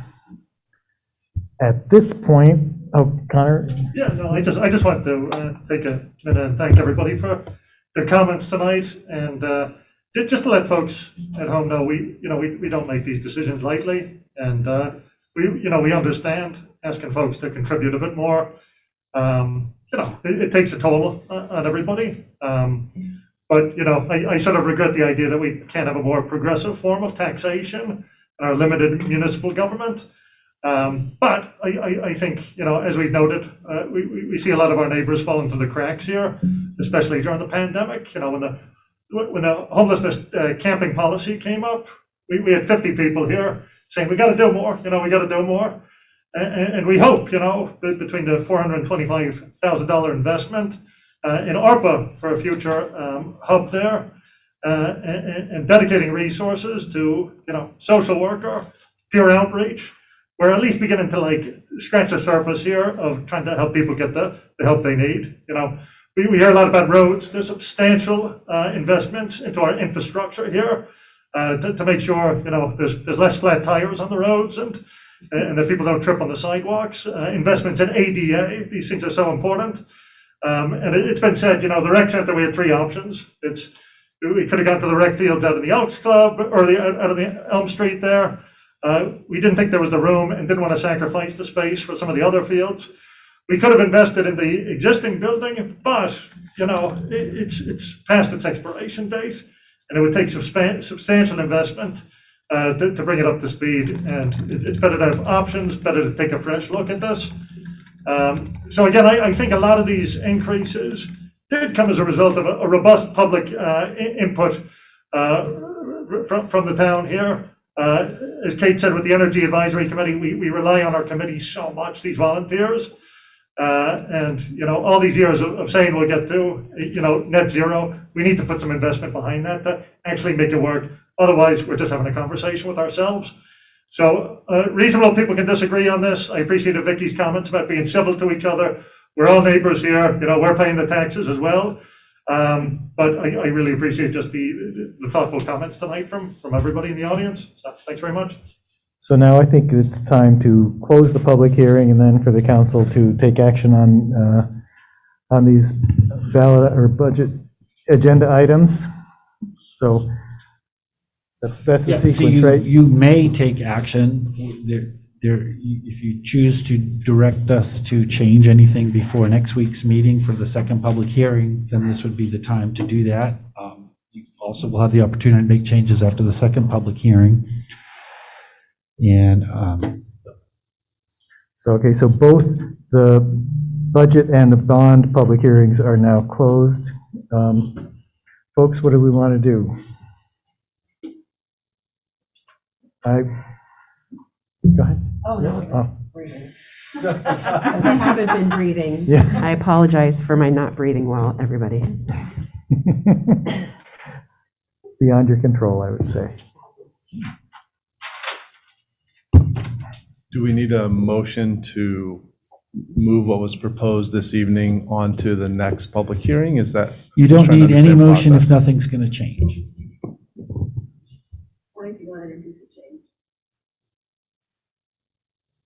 Laura?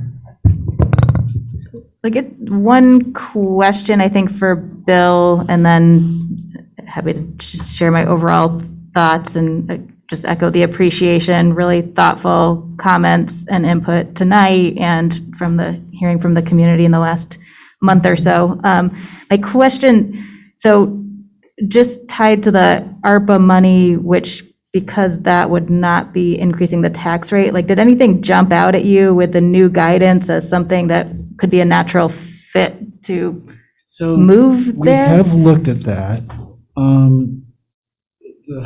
So, it's still one-time money, so we wouldn't want to put program ongoing expenses into it. So it would be moving probably capital or equipment, from our capital improvement budget into the ARPA program, which just reduces, so that means next year that's got a bigger jump as well, which, that's a choice. But that would really be the only way, that would really be the only place to take it from, or any other, any other sort of one-time kind of expenses.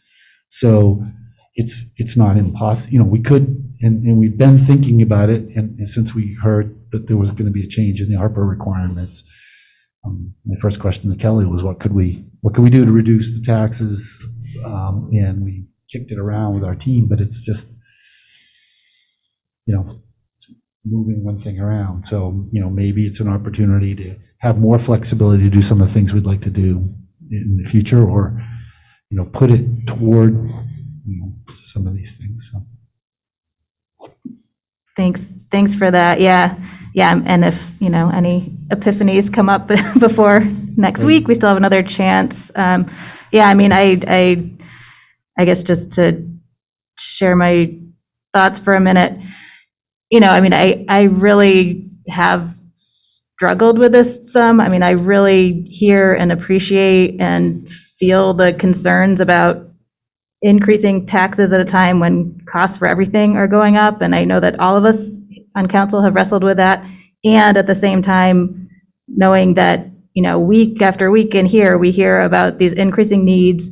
We've had to put so much on the back burner and on hold. We've had to, and we've seen the impacts from our roads and just the human crises that are happening right now and the urgency of needs that are coming in, and where the state is not stepping up to address human needs the way that I think they should. So more and more is falling on the city. So, I think there's so many obligations and so much kind of backfill from a couple of years of a pandemic that, to me, I've wrestled with it, and I think this is a kind of investment that we need to make. We need to catch up. And I think this is really looking at some of these systemic issues. So instead of being in crisis mode year after year, let's actually try to address housing. Let's, so that we're not just trying to do Band-Aids for unhoused people in our community. Like, let's actually, invest a little in an energy position, and then we can actually save money for the community over the long term by having a more efficient and clean energy. So there's all these opportunities where if we can make strategic investments, it costs something now, but I really see it as a long-term investment that's going to set us up where the people in our community and our overall city government is going to be more effective in helping all of us thrive. I think also at this particular moment with so much federal money at the state level, us being as well positioned as possible to take what could be some really transformative investments. We need to be ready. We need to have the staff that can actually jump on those opportunities, identify them, and take full advantage. And I think, having full staffing and these kinds of investments right now are, how can we look at this as a moment to make generational investments in our community? And so I think, I understand and I really feel the concerns that I've heard about increasing taxes right now. And, this is where I'm landing for now. We've got one more week, but I really think it's responsible to try to actually look at the systemic issues and make investments instead of just continuing to put Band-Aids and underfund things and keep operating in crisis mode.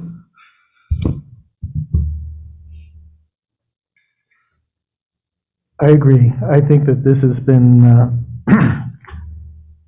a very transparent and very open public process. We've had this as one of the first two public hearings. We've had the budget workshops. We've heard last month, we've heard from a lot of residents, and we have tremendous needs in the city, and we made responsible decisions at the beginning of the pandemic, and those are decisions that involved cutting back on services that were important services at the time, and people have paid for it. Every one of us has heard from people say, well, the roads are falling apart, they're bad for our cars, and we know what it takes to fix the roads. It's devoting the money to fix it, and we're putting money in that. We've heard complaints about the city's webpage and how it's not what anyone wants to see. We've got money in here for that. We've got money in this budget for a lot of things that are really important needs, not only keeping the baseline operations of the city running, but also, as you said, making some really big generational investments at a time when we have the ability to do that. So I'm not inclined to change this between now and the next public hearing. We'll see what we hear at the next public hearing, but I'm satisfied with where we are for right now. It did occur to me that you don't have to do this tonight, but if we were to change the amount of the bond for the rec center, that would require, you've approved the 1.5 million. If you want to hear more about that before you do that, that's fine. But Yeah. don't want to lose track of that. Yeah, that's what I'm thinking about, because we've got that discussion later. I can wait till next week as well. Yeah. Okay. So that takes care of items 13 and 14 on the agenda. And we decided we were putting item 15 right to the, or item 16 right to the end. So that brings us to item 15, COVID-19 response and open meeting requirements. Is that Bill or? I think that's Donna. You asked to have this put on. I did. I was wondering, I would feel more comfortable if the council decided that we all were remote, and that indeed with the guidelines now, we still would have to have staff in person. And I really want to protect the staff who has to be here. So I suggested the staff be in this room and the public be in that room, and they can see the screen, so that we're really trying to take full space of this very, very contagious virus that's now going. So that's why I asked it to be put on the agenda. Because to me, the council as a group works better if we're all remote or we're all here. And that's where I'm at. And so when you say this room and that room, are you thinking we would close off the? No, it'd be open, just increase the space, I see. Just Okay. less chance to travel. I mean, I don't want to be here because of it. I don't want the staff who has to be here to be any more exposed than they have to be. Gotcha. Cameron, you were raising your hand. You don't want to be here at all. No, that's what I was about to say. Hi, everyone. I'm Cameron Niedermeyer, the Assistant City Manager. I just wanted to make sure you knew that we were watching the bill. I think it's 222 that just went out. I think both the House and the Senate have voted on it at this point. But that bill is proposing to bring us back to where we were at the beginning of the pandemic, where it doesn't require a physical location and everything can be purely on Zoom again. Y'all can decide to go fully remote at any time. We'll be here, but that we're hoping, Me too. I'll speak for myself on that one. I am hoping, I've had COVID before and I'm really not interested in getting it again. So that might be a requirement, that might change really soon. And just so you know, we are watching that and we'll let you know as soon as if that passes. Thanks. Right, this would be something in the interim.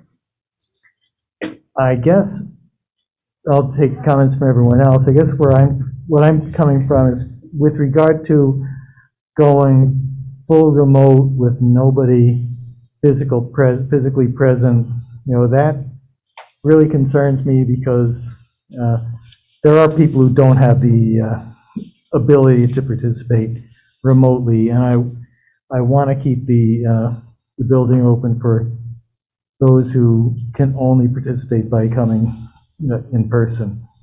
And from my personal view, I also want to be here in person because I think the quality of the interaction is better in person than remotely. I think Donna's right that all remote or all in person is better than hybrid, and I just still feel pretty strongly that we should be in person, but that's my own opinion. Anyone else have anything to say about this?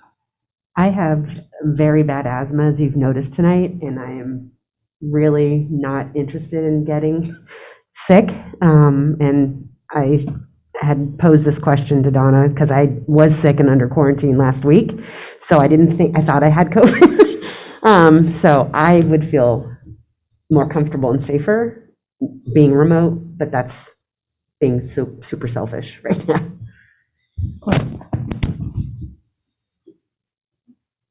Anyone else have any thoughts? I just can't hear people. I would have to be telling Bill and Jack all the time, speak up, speak up. I just give up. I can't hear things with the mask. It makes a huge difference. So if I stay, you're going to hear me say that a lot. That's fine, but Totally it is a fine. real issue. That's a real issue. I hate Zoom so much. So much. I see the bloody squares in my sleep, and I do kind of agree with Jack. I don't think it's as conducive to a good discussion as being in person. That said, if there are colleagues and staff who, do feel vulnerable, and I do not want people coming to these meetings in fear, and I would go with the flow and go back to the Brady Bunch. If you feel that way, I would. I mean, I'm fine with being here, but if we all consented to not be here, I would be really excited. And it is true that anybody could decide to be home and participate remotely, but I think you're right. It's not as good.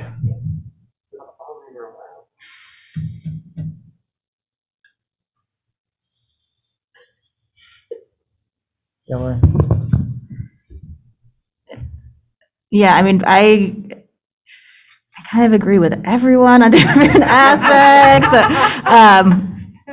I mean, part of me is like, we should I feel like the budget discussion next week, like maybe do one more in person, because that is just such an important meeting, and getting every detail right and being able to have as good a conversation. And then maybe after that, we, assuming if we're still at like record-breaking cases, and that we could do, try a Zoom meeting. And if we're like, oh, it's horrible, we could always come back. But I mean, I think if people are feeling at some risk and that I'm comfortable going back to Zoom, I would just think maybe just next week, one more, even though it's like right in the worst. So I'm like, Right in the thick of it. this is what I'm struggling with. Okay, so why don't we revisit it after our meeting, at our meeting next week, and see how things look? Or are you actually making a formal proposal to say, go all remote once the budget's done?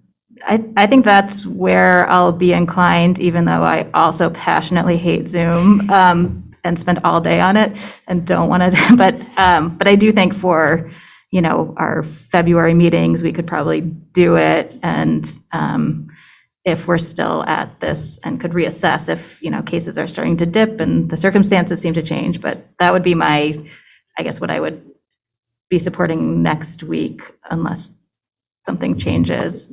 And I'm open to doing next week remote too, if other people feel really strongly. Just knowing the importance of getting the budget right. I don't know if there's some benefit to one more Yeah, I would agree. person. I think that if let's have this conversation again at the end of our next meeting and look at those, finish up the budget and then look at going remote from there, because I share a hatred of Zoom, but at the same time, at the same time though, if anybody's not comfortable, then I am all for, I will deal and we'll go remote and we'll do our best. I do agree 100% that it's sort of all in or all out. Like if we're half up here and half, like that's just not gonna be conducive to any type of communication. So let's at our next meeting then decide, and if that's the decision, then we can go back to the Brady Bunch. Okay.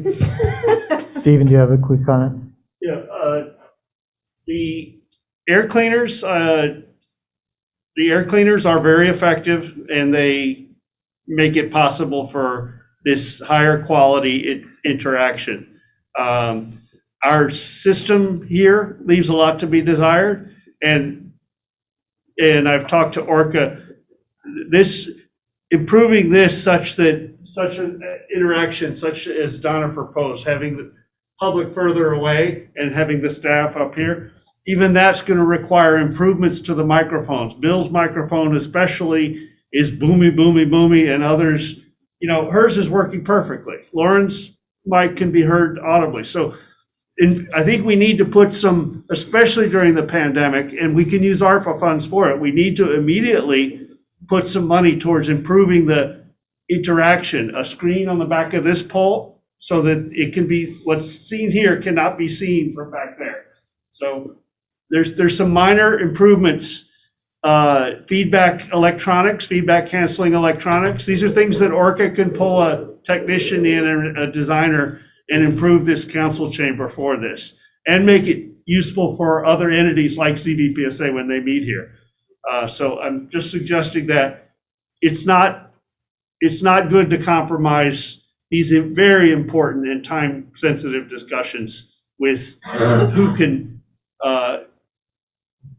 can get noticed, or voice only is even worse, which is what I'm limited to. Okay, thanks, Steve. Vicky.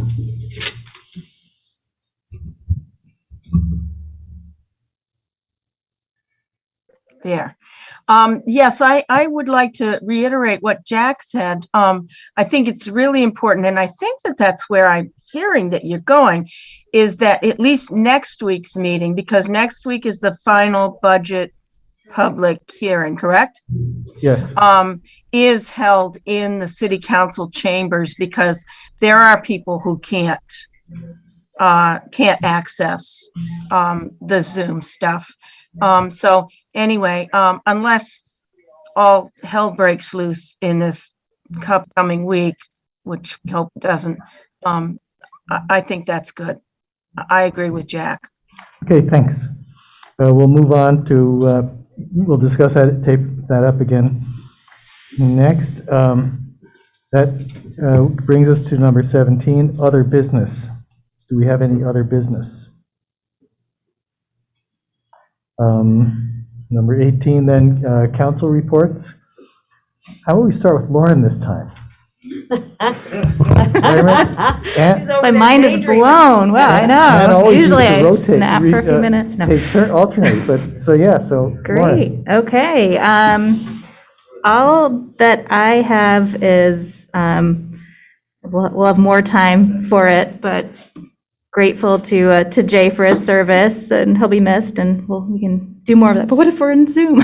So just thank you, Jay, and really grateful that my other colleagues are stepping up for reelection. This is very hard work, and putting yourself out there. Really appreciate working with all of you. So grateful for that. And then the only other thing, and I don't know if somebody else is better positioned to talk about it, but Connor, Jack, and Bill and I were able to have a conversation about getting a basically request out to some of the Montpelier-based lobbying firms to try to line someone up so they can be representing Montpelier's interests in the State House, particularly with all of the federal dollars flowing and some big needs that we have, and a big legislative agenda. So we had come up with a process. I don't know, Bill, if you want to describe it briefly, but just wanted to make sure that everyone was good with where we had landed. So you recall the council had put in money for next year, but also had talked about needing to do something for this current session. So the lobbying committee and I met and simply said, let's see if the council's on board, we've got a draft. It's not really an RFP, it's just give us a letter of interest with some basic questions in it. We've got a list of all the Montpelier lobbying firms, so it's all drafted. We've got the list, it's ready to go. We would issue it tonight or tomorrow morning and ask them to get it back to us in time for next week's meeting by Wednesday, so we can maybe, have a recommendation for Thursday night and choose somebody and get going. And obviously if it's more complicated, we'll have to wait till the February meeting, but then the session's almost half over. So we wanted to move then, but we figured we'd at least see if people were on board with that process. We're not committing anything yet until we actually make an agreement with somebody. And did that go to all the members of the council? It hasn't yet because we want.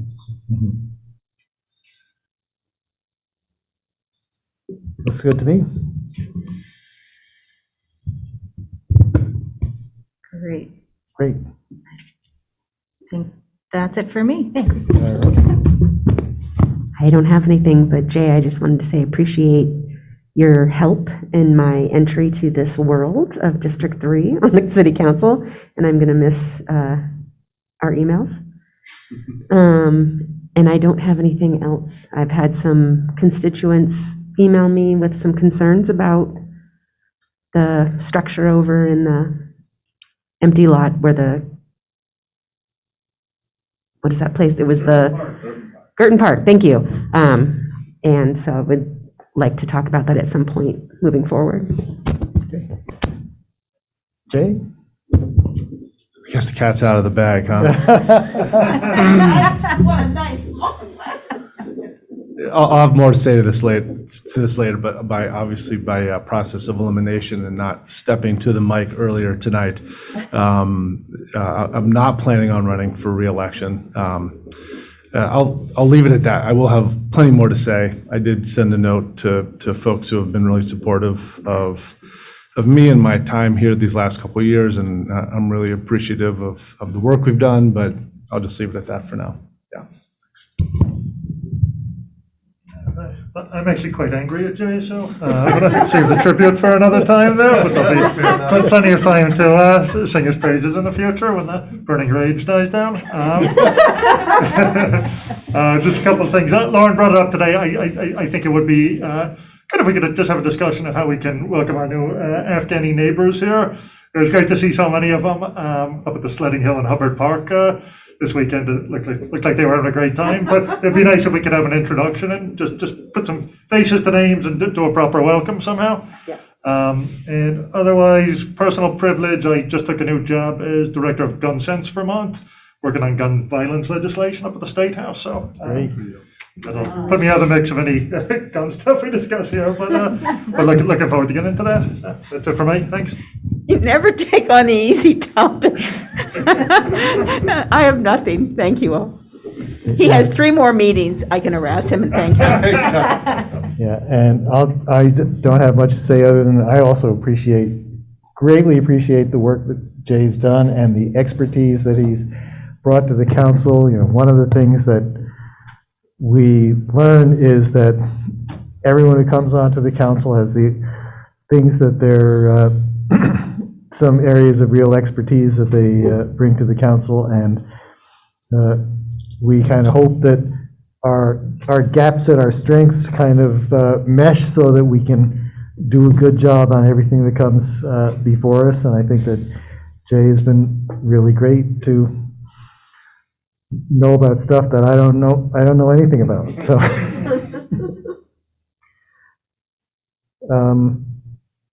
city clerk's report. Is the city clerk still awake, and does he have anything to report? I am nothing really to report. I'm not going to vouch for being awake, but yeah, so I'm going to be away, just so you all know, for a couple days. It was a pretty okay. So My tattoo artist yesterday, after a 2-hour appointment, close contact with masks, is now incredibly sick. So yeah, I'm probably not so good. But there was no exposure in the office, just a brief exposure well before I would have been contagious. So I just want to, since I mentioned it, I want to make sure everybody feels completely comfortable going into the office. It's all good. I'll do as much work and be as responsive as I can to members of the public from home. And but yeah, come on in. It's all good. Oh, it just occurred to me before I pass this over to Bill that I actually do have one other thing I want to mention. I try not to mix the party politics with the city business, but the Democratic Committee for Montpelier is collecting winter clothes for homeless veterans, and I'm collecting clothes up until this weekend at my house. So if you have something, feel free to reach out to me and fill up my kitchen even more than it's already full. Bill? Thank you. Just a couple things. Reminder to all of the folks that just announced that they are running for re-election, and also anybody out there who is interested in running for election, that the petition, your deadline to get your petitions in is next Thursday, and any other petitions that are coming. And so be aware of that. We covered the just a quick correction there. Petitions for running are due the 24th. I am sorry. Thank you, Mr. City Clerk. I thought they were all due the same day. Nope. No. Okay. So petitions for running are due the 24th. Thank you. If there are petitions for items to be considered on the ballot, those are due by next Thursday. I think that's the only real announcement I have. I just wanted to offer a couple comments on, several people mentioned communications tonight, and I certainly agree with that, public communications is really important in the ability for people to participate. And, we don't have to debate it now, although it might be good to have for future conversation. We're certainly open to any suggestions that people have and are interested in people's ideas. We don't have to have these two public hearings, and we do, and we actually had people engaging in a public conversation. So I find it interesting when people are in a public conversation saying we ought to have a public conversation. I mean, this is the public conversation. And we have had for many years, we held a pre-budget meeting. We would have all the school staff, all the city staff at the senior center, opened it up, advertised it, did things, and 5 to 8 people would come.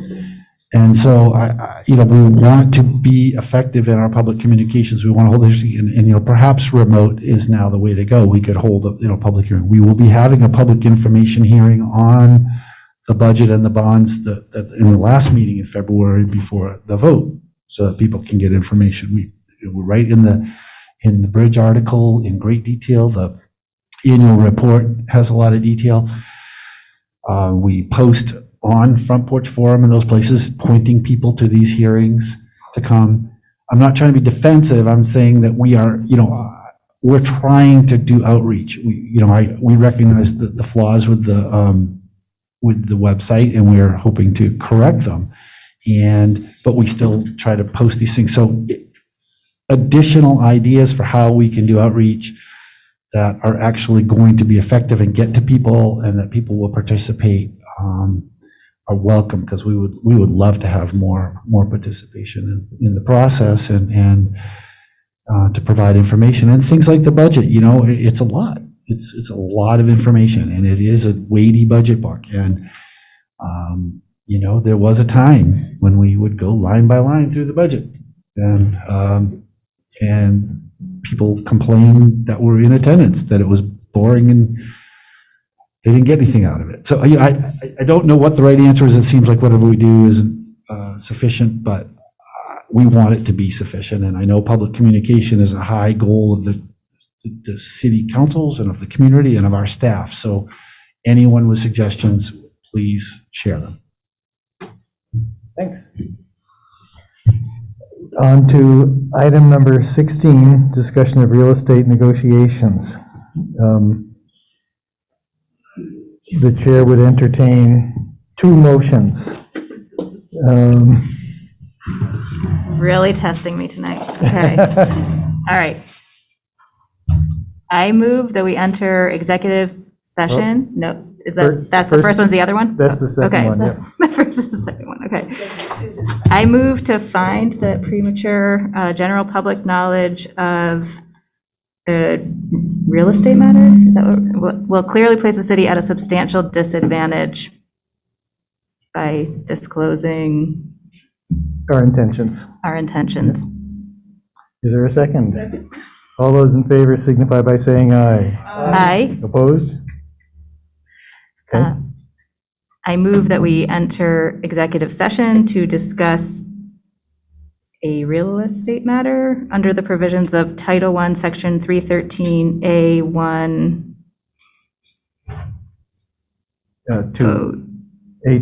A2 of the Vermont statutes. All those in favor signify by saying aye. Aye. All those opposed?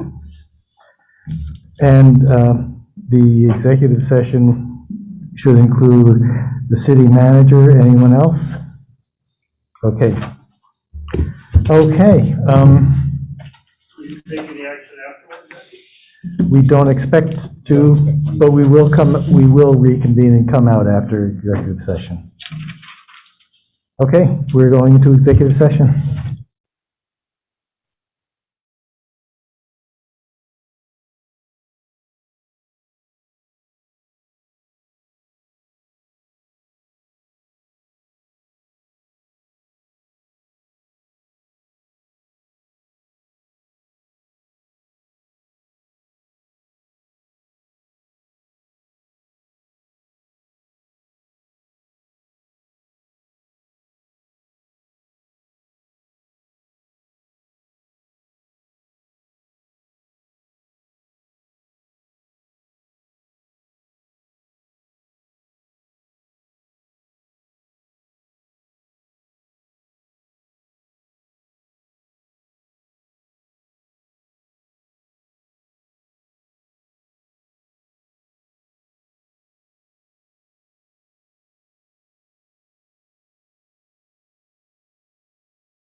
Aye. Opposed? Okay. Jay? And I'd like to make a motion that we authorize the city manager to proceed with the purchase process of the,